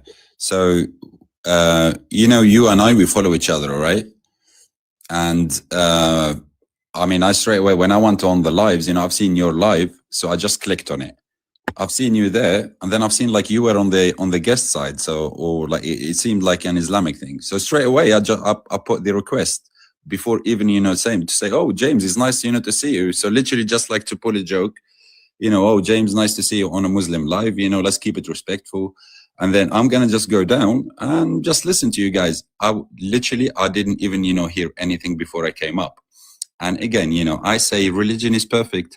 People can be sometimes, they do something wrong, and I don't encourage it. I don't encourage, someone disrespecting. But I feel like, if we grown ups, you're grown up, they're grown up. Okay, let's say, guys, look, let's stop, this childish behavior, and let's, talk respectfully. Let's put the rules. Rule number 1, we be respectful. Rule number 2, let's listen to each other. And bang, bang, and we just, you can have a fruitful conversation, respectful. Well, as I've said, my man, I invite all Muslims all the time, and you'll notice that, and you can ask the people, you can go to my YouTube if you think I'm lying. I've got over 300 live videos, live conversations with Muslims. And on each of these, you will notice that I'm able to have conversations with Muslims, and you'll see who the first ones are to throw insults. And it normally starts when they can't answer questions. And you'll notice if there's more than one Muslim up, how it turns to absolute nonsense, because they're like feeding off each other. And then if one is too respectful, they actually get called out. Why did you go to that live? And why were you talking to him? Why this? Why that? Because again, my topics are, as I said, you can see the YouTube. I've done every single topic possible. I'm not a one-hit wonder. If you go, I said we had a live on the beginning of January where I said I've done over 50 different topics, I think. 50. Understanding Islam, all from Muhammad in the cave to the Quran, to Allah, to the angels, to the jinns. I've done everything. Yesterday's topic, I forgot, was Jesus a Muslim? The day before that was his marriage to Zainab, right? The day before that was, or the couple of days before that, I keep changing it because I want people to know that I'm not a one-hit wonder. It's not like a Muslim, talk about the Trinity, the Trinity, the Trinity. I gotta go, James. Sorry, I thought you're gonna land sometime soon, but no worries, dude. No worries. Listen, man, you're more than welcome. And I promise you that as long as there's respect coming to me, I'm like a mirror, my man. I give you what you give. Look, my brother. Look, let me tell you something, my man. As I told you, I haven't been on your live, for a year, and that's for a reason. I see the change now. I see that you are, more respectful, and I'd say, keep it like that, and come up even when you go, to Muslim live, just say, because I felt like yesterday, because they know you're quite famous for that, James, like, you know, disrespecting and kind of, especially when you got, yeah, This is let's my not, question. That is, I can't disrespect you if I'm reading what your scholars gave me.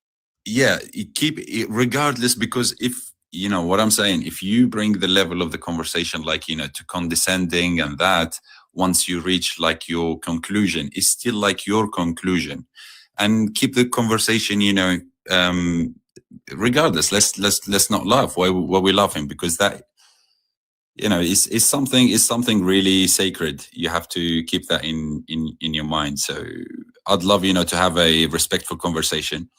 Well, listen, Bedis, next time you come up, why don't we talk about the in Islam, when it comes to you must bring your evidence to show that Aisha was between 21 and whatever you said, 23. Yeah, sounds good. Sounds good, yo. And then what we'll do is we'll see if the Quran, the Hadiths, and history agrees with you. Can you just tell me, Bedis, in Iraq right now, what is the age of consent? I've no idea. It's 9. Why do you think they made it 9? I've no idea if that is the case, because it's I'd say again, you know, this is another topic, but it's gonna pull us into the topic now, James. And honestly, I gotta go. I got you. No worries. Look, brother, you know, next time, you know, let's bring a subject. You know, let me know what's the subject, you know, you wanna, so that I'm ready. No, let's do that subject when you have your information at hand, where you can prove that she was 21 to 23. Let's do the age of in Islam and see whether it confirms, you know, 65-4 and all the schools of Islam, all 4 schools, to see if any of them say that she needs to be 21. Sounds good, James. I've got, you know, Deron booked first, you know, for a debate, and then God Logic as well. And then I'll, you know, after that, you know, my favorite is, if you want to ever do free will, we can do free will. Free will? What's that? Yeah. Is there free will in Islam? Yeah, we're okay. Yeah, you name the topic and we can do it. And I'd say, you know, James, I'd rather, like, you know, because we're talking, you know, from 2 different faiths. So let's see, you know, for example, whose faith is right, for example. Not faith is right, like the belief. We bring something like between Christianity. So it's like, how can we prove that Jesus is a prophet and not God? If we do, for example, if we do an example with the age of consent, for example, or the age of marriage and stuff, then it needs to go for both Christianity and, so you can't be, let's do one. Let's see if it's the same for both. Because if I'm saying to you that, you know, if I'm going against you for the age of consent in Islam, then I need to be able to defend the age of consent in Christianity. I don't want to have a different conversation. It needs to be the same. So if we're going to talk about whether Jesus was crucified or not, for example, we'll go to what the Muslim scholars have said about whether he was crucified or not. And then we can see what the Bible says. So if we, each topic has to have a mirror effect to the opposite. So I can't say, for example, that it's bad in your religion, but we'll accept it in ours, because that's fake of me. There you go. No, I totally agree with you. Any point you want to discuss, James, you know, you bring it up, you know, you get me, you hit me with a message, tell me what's the topic, let's do it for this day, you know, then we can have a good, fun conversation, you know, for your fan, or, you know, for people anyway, you know, to see the truth. Yeah. Guys, there's no need to the hate speech. I'm not hating on anyone. Why are you reporting me? This is, see what we go through, Bedis. This is every single day, hate speech. And even in a conversation like this, people will hit me with hate speech.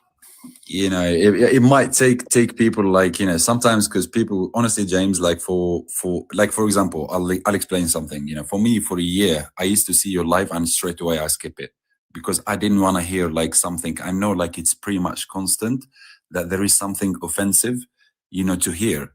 So that might be the case now.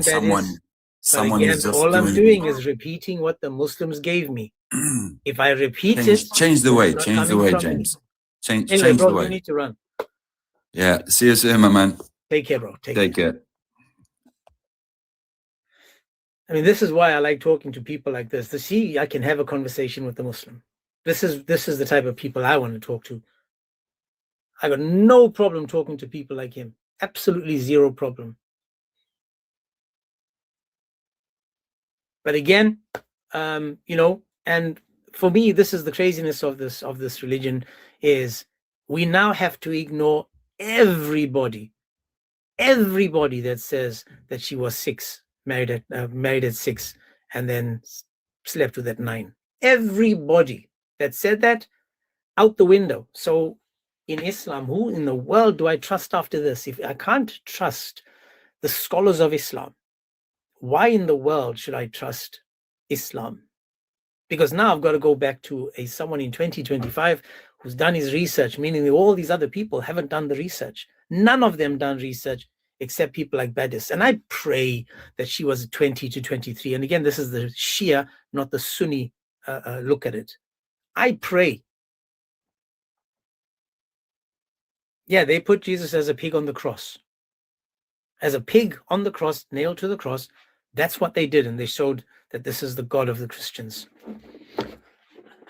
And there was another one that said, "Save me," or something above the head of the pig. But they cry a river if we just read something in Islam. So now we know, guys, just for those that, if we were to talk about the age of 6 and 9, this is the Islamic all sorts. Who do we trust? How can we trust if the people are telling us, listen, don't trust the scholars? If we can't trust the scholars, then my goodness, who do we trust? Both my appeals of hate speech have not been approved. Today we're talking about everything Islam. Islamic topics on everything. Badis came up and he was good enough to take us slightly towards what he thinks about the age of consent or the age of marriage between Aisha, but it still doesn't take away from the Quran. And again, this goes back to the opinion of the scholars when it comes to Aisha and this relationship that he had. And who do I trust? Who do I trust? If I can't trust the Quran and I can't trust the scholars of Islam, then who in the world do I trust? In Islam, you know, the dingy, love marriage. Where does it say love your wife? Where does it say love your wife?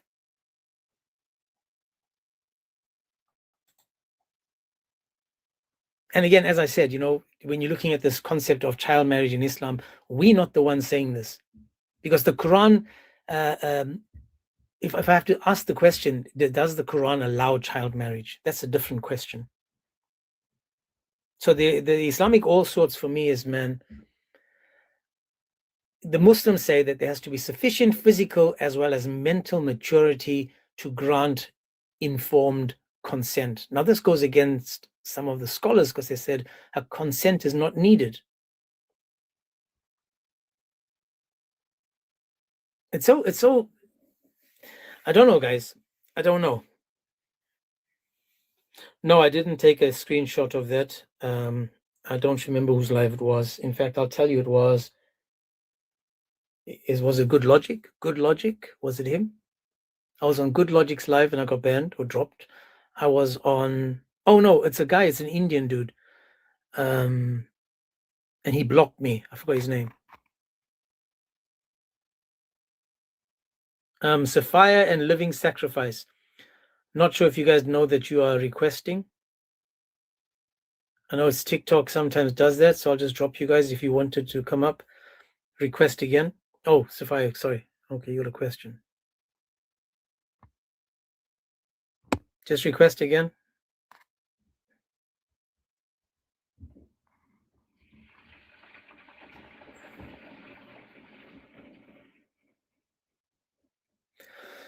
So just while we're waiting for the request, what we have to understand is that there are verses that try to make, this is the verses that they go to. And I told you guys, we actually listen to them.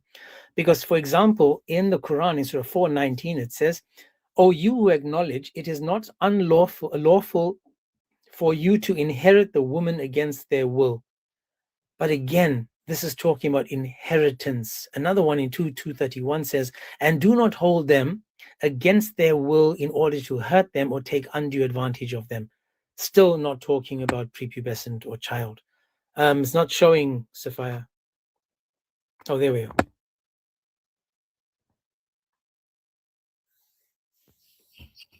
Hey, Oh yeah, I got it. I think it's come on private. okay. That's probably Yeah, why. I want you to research something, James, which I was a little bit concerned about when talking to a Muslim girl the other night. The reason why Aisha was playing with a faceless doll and what was Faceless. it? Hang on. Whoa. Where do you get Seriously. faceless? Seriously, yeah. It was made of straw, but it didn't have a face.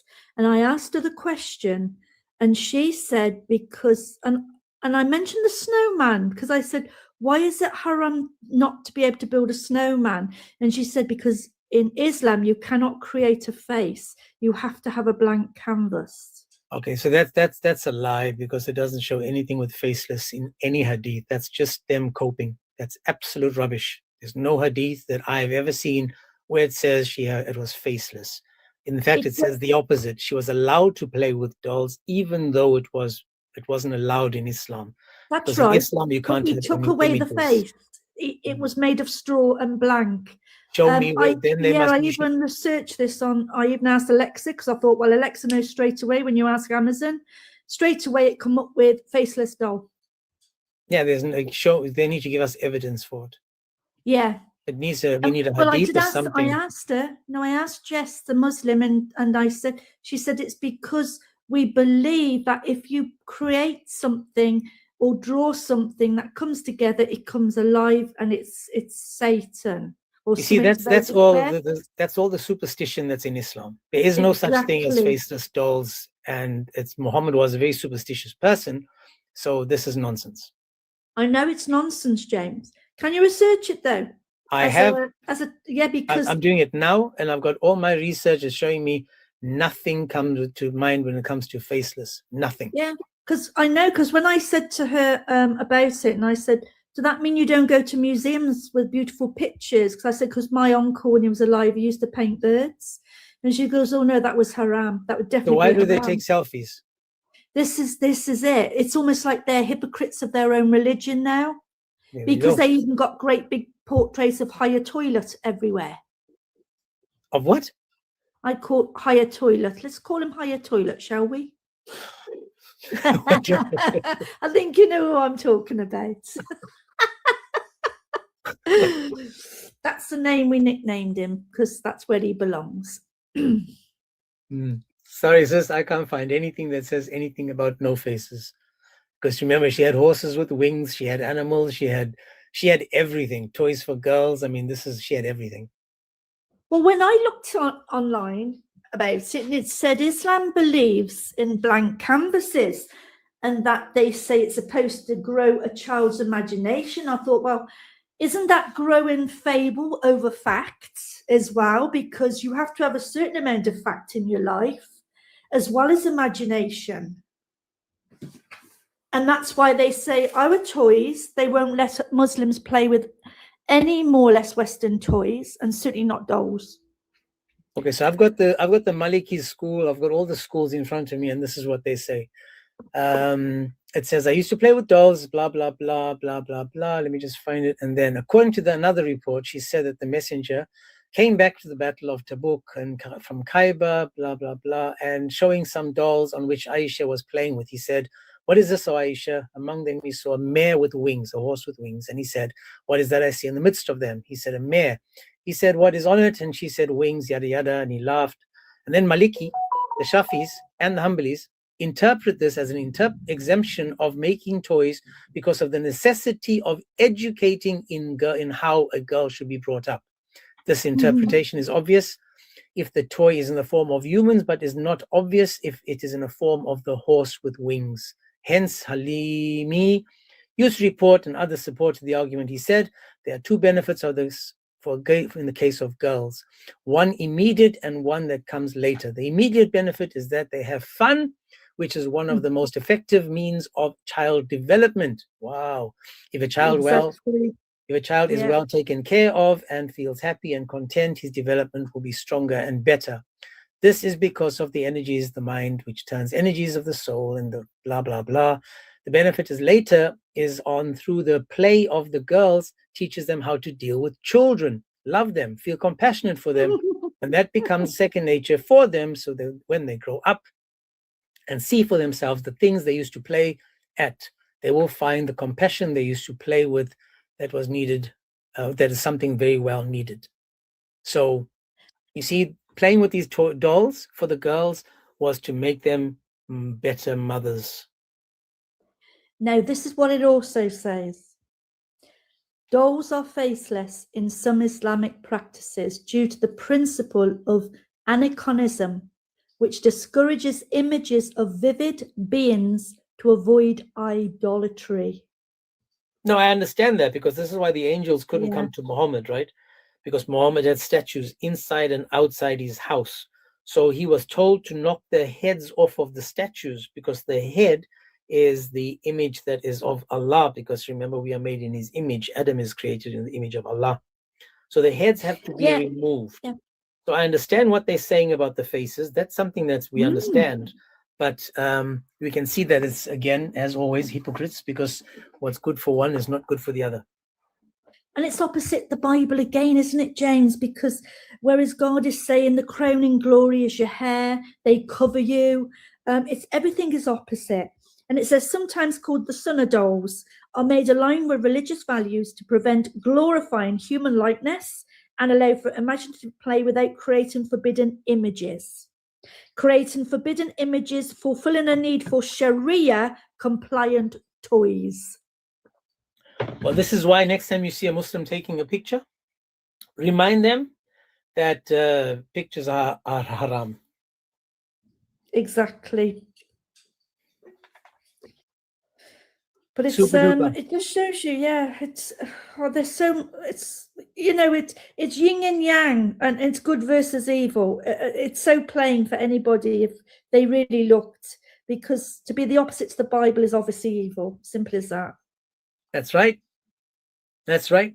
And this is why, topics like that we have where we can ask these questions. I wish a Muslim was here to answer the questions, because again, notice that we are able to go to their sources. I didn't make up my answer to you. I went to what they tell us the answers are, and I'm able to read the answer, and then we can judge whether that's biased answer or not.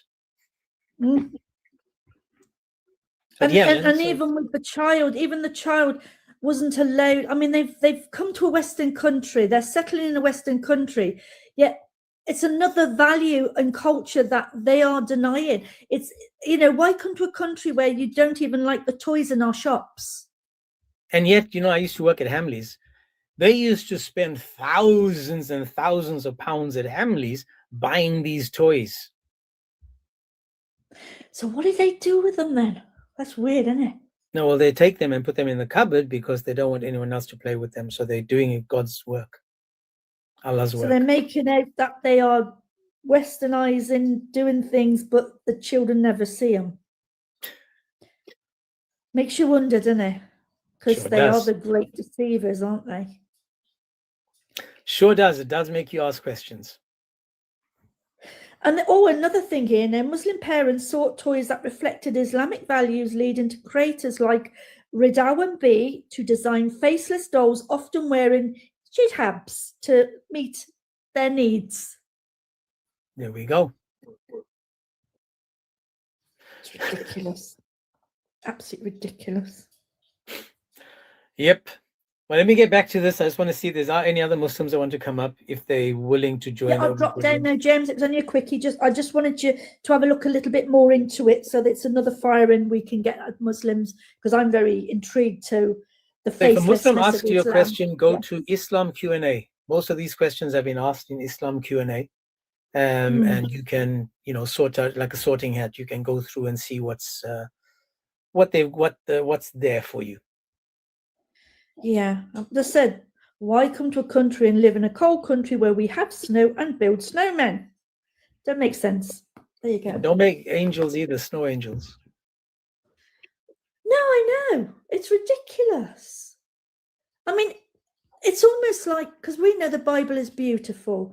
I mean, I've just bought, because I'm studying again, James, I bought the New King James Study Bible, because I've read the Bible a few times, but I still find it a bit hard to remember things going together like you need to with the Bible. So with the study Bible, and I'll tell you what, I've only read a few pages today, and I've already learnt more than I've known in a year, because it also gives it separates it for you. It explains things below of what's being said. I'll give you an example. I can prove now that the chicken come before the egg. Put it that way from the Bible. I will That makes show you sense. this in a second. Because So God created adults. I have honey. this. I have this, the ESV study Yeah. Bible. Okay. And this is one of the best buys I ever did. The ESV study Bible. This is an absolute brilliant Bible. So if anyone wants to get a Bible, I would suggest you get an ESV study Bible. Yeah. That was on the list. That was number 2. Mine's number 1. That was number 2. And there's another one, number 3. But I went for the, obviously, top because it was on offer. It's normally 37. I got it for £37 and it's normally 45. So I thought it was 35. This is I what's paid in- probably £120 for that. Yeah, and it wicked. It's almost as if they are making our Bibles so expensive that the average person can't get hold of them. And yet Because it's that's still another the magnet. most sold book in the entire world. Exactly. And it still is, James. Even 2026, it is still being classed as the one that's the most sold in the world. Lovely. I'm going to get back to the topic. I don't have much time. So God bless you, sis. All right, You take care. James. Nice to have a little chat then. I'll see you later, love. Lovely jubbly. Okay, ciao. You drop me down. Drop me down. Mind your head. So I saw someone in the chats also ask about being bewitched. So again, the all sorts, Islam gives us all sorts. How many of you guys would actually trust a prophet, trust a man if he was bewitched? How many of you would do that? Right? This is the question I'm asking. How many of you guys would trust a man if he was bewitched?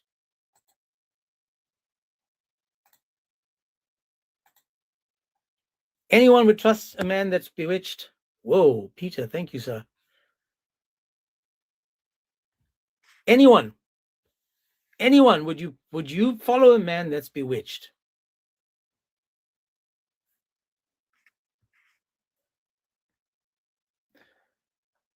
So the question I'm asking, the reason I'm asking the question is because if we, for example, have to go back to the Quran, to the Hadiths, it teaches us about Muhammad. Now, again, we're still on the subject of Muhammad and Islam, trying to understand Islam.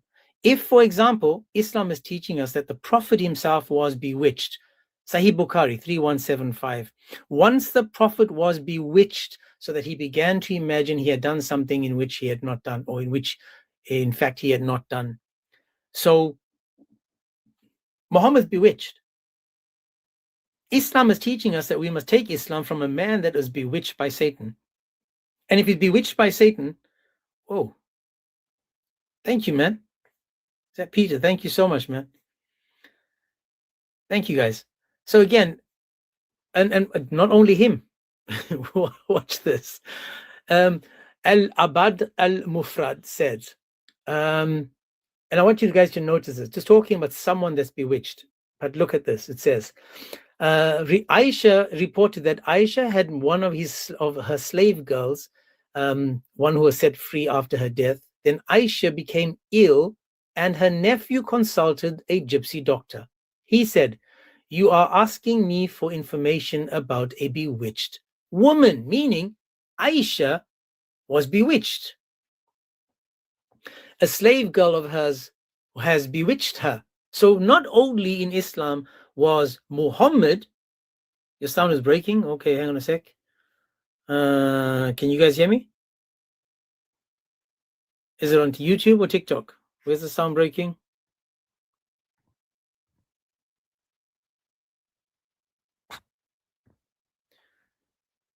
Okay, it's clear there. Let me just see. YouTube says no, everything's good on YouTube. There we go. Okay. Okay, so let me just jump in there, okay?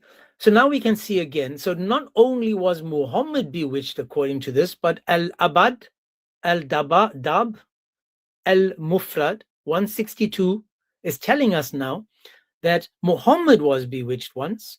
Aisha is also bewitched. And then it says Aisha was told and asked the girl, "Have you put a spell on me?" "Yes," she replied. "Why?" she asked. "Because you will never free me." Then Aisha answered her and said, "Sell her to the worst masters among the Arabs." So again, not only was Muhammad bewitched, but now we've got Aisha as well being bewitched.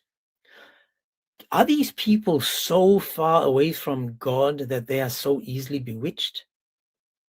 So someone asked about bewitching, but you notice that Aisha bewitched, Muhammad bewitched. Sahih Bukhari 3268. Again, this is talking about everything in Islam, right? Today is all sorts of Islam. Magic was worked on the Prophet so that he began to fancy that he was doing a thing when he was actually not doing it. One day he invoked Allah for a long period and then said, "I feel that Allah has inspired me how to cure myself." So he's bewitched, he knows he's bewitched, and now he's going to cure himself. So two persons came to me in a dream and sat, one at my head and the other at my feet. One of them asked the other, "What is the ailment of this man?" The other replied, "He is bewitched." The first asked, "Who bewitched him?" The other said, "Lubayb al-Sa'sam." The first one asked, "What material has he used?" The other replied, "A comb. The hair gathered on it, and the outer skin of the pollen and the male date palm." The first asked, where is that?" The other replied, "It is the well of Dawan." So the Prophet went out towards the well and returned and said to him on his return, "It's the date palms are like the heads of the devils." I asked, "Do you take out those things which the magic was worked?" He said, "No, for I have been cured by Allah, and I am afraid of this action may spread evil among the people." Later on, the well was filled up with earth. Guys, Allah cured him. It's like an alcoholic saying, "Listen, man, I'm going to cure myself. I'm cured," but he never knows he's cured. Because so Muhammad was bewitched. These guys go to help him, and he's like, "I'm done. I'm healed. I healed myself. Allah healed me." So he was bewitched then a second time, according to this one. Another one says, this is Bukhari 5469. I'll just get to the part where it says, "For it has been said to him that the Jews had bewitched them, and so they were not produced any offspring." Now, this again is showing you how easy it is, according to this religion, to be bewitched. This is the guy that is the best example to mankind. And if he's the best example to mankind, how in the world can we trust him? Not only was he bewitched, but he was also wanting to throw himself from the top of mountains. Remember that Muhammad wanted to throw himself down because of the way he was feeling. Another one, Mishkat al-Masbi 5893, God's messenger was bewitched so that he would imagine that he had done the thing when he had not done it. One day he was staying with me and he made supplication after supplication to God and then said, "Do you know, Aisha, that God has given me a decision about what I asked?" And then he talks about the two men coming to him. How and why would any of us take this man as a prophet, someone that's the best example, when he was bewitched? Scrunchy, I see what you're saying, man.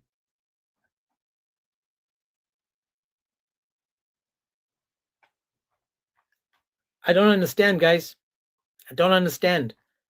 If I came to you and I wanted to work for you and you said to me, "Tell me about yourself." Remember, I asked the question to a guy. He said to me, "Oh, you're too honest if you tell the truth."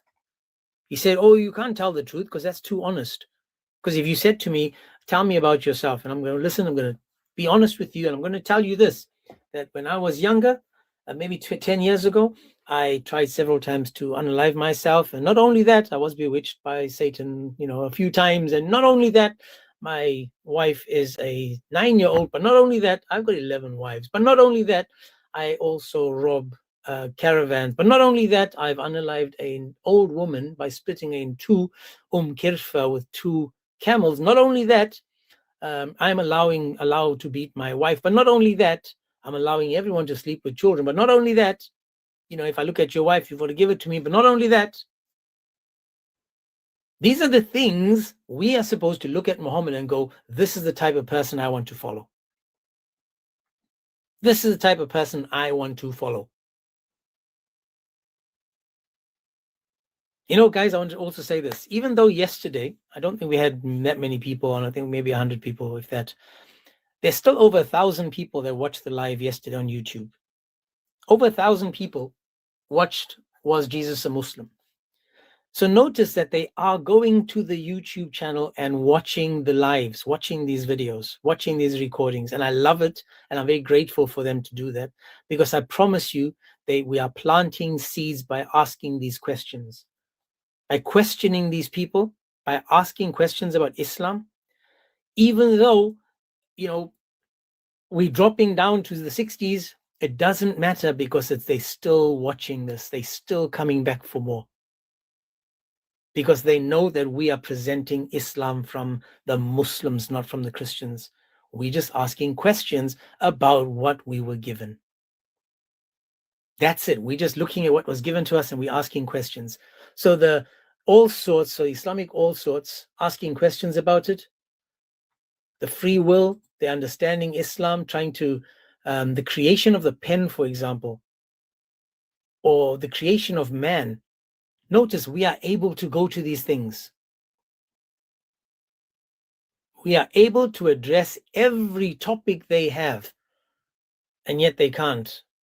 In fact, I found the site, and the site breaks down just about everything according to Islam. And now it's called, the one of the chapters is called the chapter on creation of the soul. Creation of the soul. Yesterday on Duran's live, the guy was saying that all souls already existed before we were born. Now, if it's created, it means it was never always existing. Now, according to the site, it says, we know that the soul is something known to Allah Almighty alone, and people know nothing about it except Allah and what Allah has informed them. And again, remember the spirit, when Muhammad was asked about the spirit, he had no answer. He had no answer. So the guy says, let me just see. He says, about the soul, say, Kul, the soul is only known to my Lord. Come on, man. Seriously. You know the Muslims are here, guys. Hang on a second.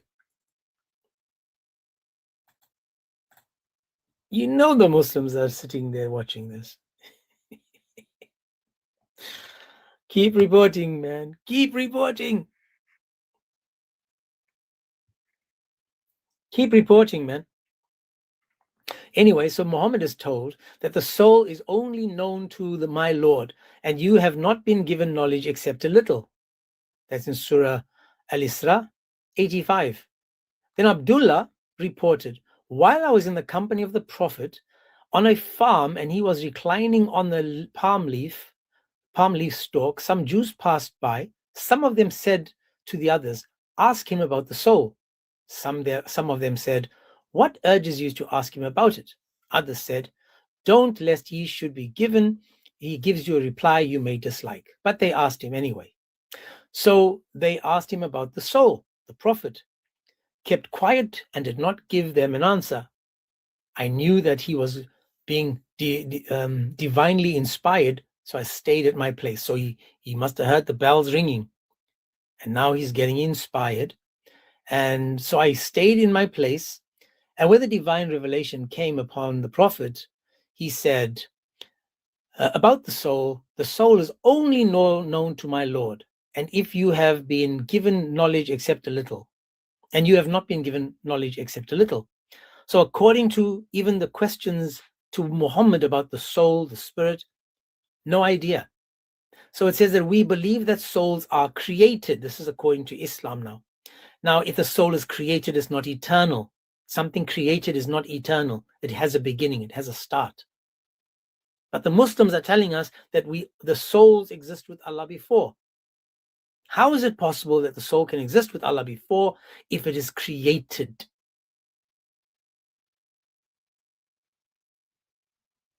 What did he say when he created Adam? He breathed into him from his soul. Man, there's just so many topics. There's so many things in this religion where we can ask questions. So many. And again, I apologize, that these people would rather report than request, which is extremely sad. No worries, Twinkie. It's report rather than report rather than request, showing you that they're not really interested in proper dialogue. They want us to come to their lives only to drop us. Wow, guys, one of my approvals just got approved. One of my requests got approved for hate speech. Wow. That's the first one. So you notice that we are able to go through just about anything in this religion, yet Muslims can't. And when we ask them questions about it, like who does Allah pray to? Who is it that Allah is praying to? Why does Allah, say that you can beat your wife? The crazy teachings of Islam that we spoke about earlier about Muhammad saying that you can change out your wives. Don't use, what does he say? Don't use, it says, fetch me some stones for cleaning the private parts, and do not bring a bone or piece of dung. So I brought him stones, and when he finished the answering of call of nature, he used them. What has this got to do? What does this Muhammad's dingy life have to do with Islam?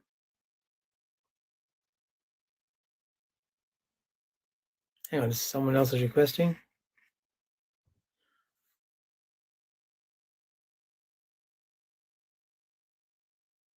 Walking, you there?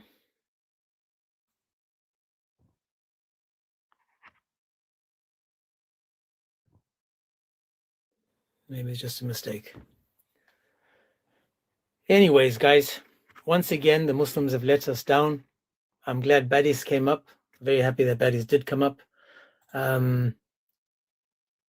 Because just to put an end to, let him see that even though he came up asking me why I behave the way I do, they don't condemn the people that they go to.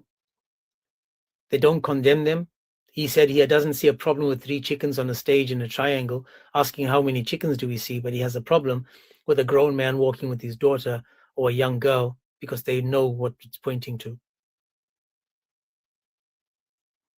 This is my point when it comes to this religion. They're hypocrites. They want to pick and choose. They don't want you to understand. They don't want you to question their books. They just want you to sit down quietly. They just want you to sit down quietly and just accept what they tell you. And when you ask them questions about it, then you all of a sudden an Islamophobe or you are rude. So again, if there's any Muslim that wants to come up, let me just, if there's any Muslim that wants to come up, you're more than welcome to. Any Muslims that want to join asking questions or make it make sense, please request.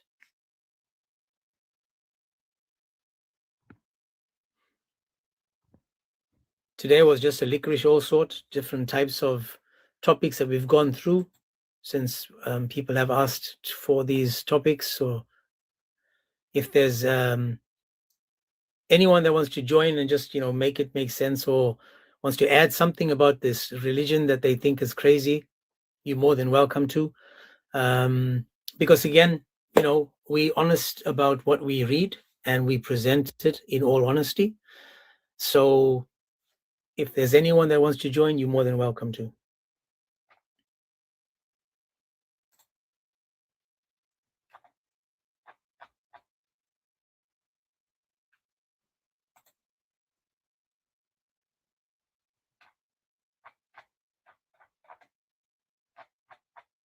Anyone that wants to join, man. One of the things that piques my interest, guys, is the idea that it's either Islam or being unalived. What's his name? Sheikh Zutman Ibn Ketchup. He was unalive the other day saying that he believes that everybody will submit to Islam, whether they like it or not, whether it's by the sword or not. Every home will have someone that is Muslim, and every, it will become this, it'll take over. Notice the religion that says to you, your religion, to me, mine, for those that don't know, it's abrogated. have nothing to say when it comes to this. They got nothing to say when it comes to this. Remember what did Jesus say in Matthew?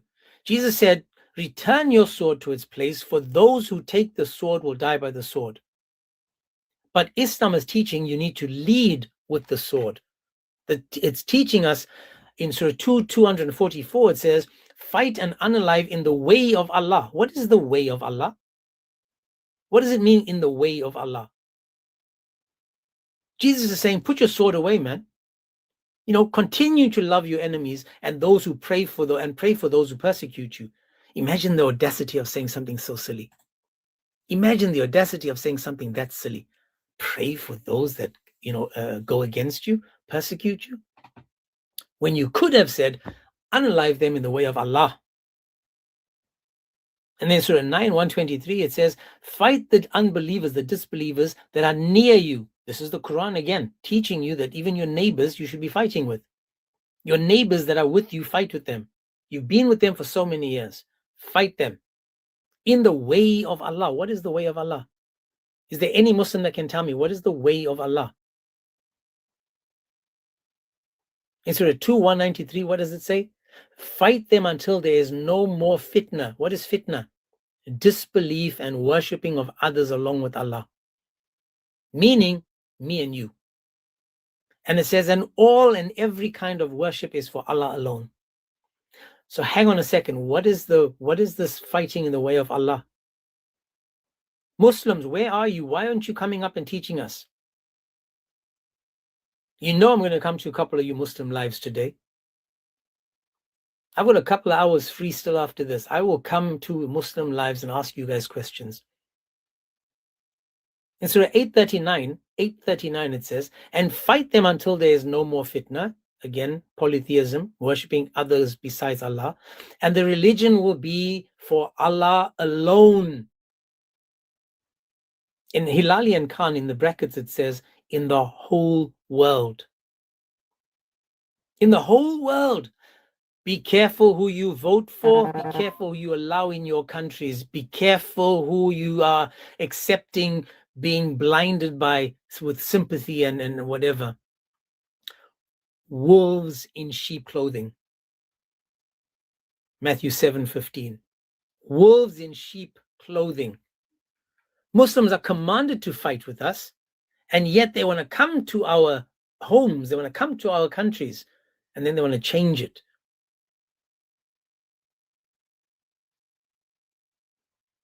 Surah 867, it says, it is not for any prophet to have captives until he had made slaughter in the land. Jesus went against this. Jesus had no captives. Why? Because he didn't make slaughter in the land. So Jesus was a failed Muslim prophet. Isa was a failed Muslim prophet.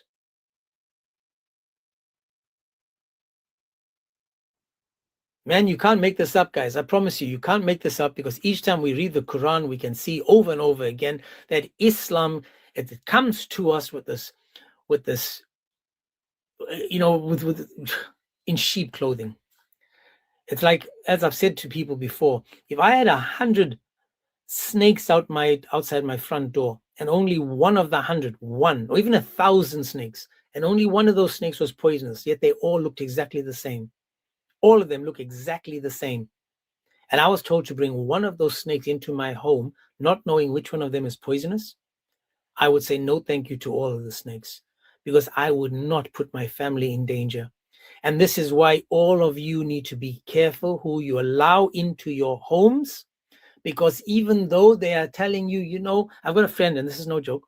One of the girls that I know, she is not married, but she's living with and having a baby with a Muslim guy. And she said, oh, he's not like that. Oh, he's not like that. So I asked her the other day, have you guys been thinking about names for your children? And Bob's your uncle. She's got all these Muslim names lined up. And she says, we didn't want them to be too Muslim. That's right, Banco. She didn't want them to sound too Muslim. So it's like, like a general Muslim name, like Isaac or Ishmael. Because it's in the Quran and in the Bible. And I'm looking at that thinking, yeah, Yeah. Because Fatima or Fatima, depending on how you say it, she says, oh no, because then we both can be happy. He is from Somalia. So I said, so if it's a daughter, is she going to go down to get clipped and snipped? She's like, what do you mean? Then I had to educate on that. No, he's not like that. You see, guys, they do all these things to walk into your homes, and then in the end, they're not going to change for you because they love their God more than you. They prefer their God more than you. They, most of the time, and this is not pointing to anyone in general, most of the time, these people are looking for a way out. Out of what? Out of the place that they were in. So be careful. Look after yourself. I always said the me too is absolute rubbish. It's me first. Put yourself first.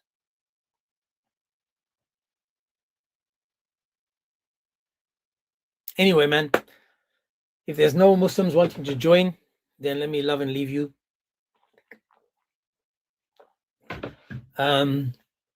I will probably try to join other Muslim lives. It's just unfortunate YouTube doesn't get a chance to share that.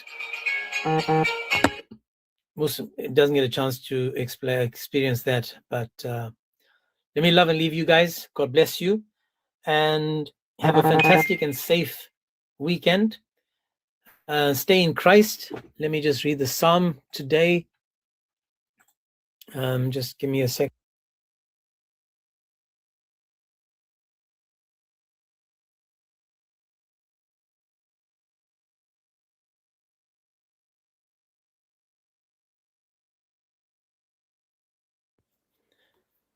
Sorry.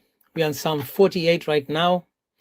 It says, great is the Lord. Let me put my camera on again. 1 second so you guys can see it.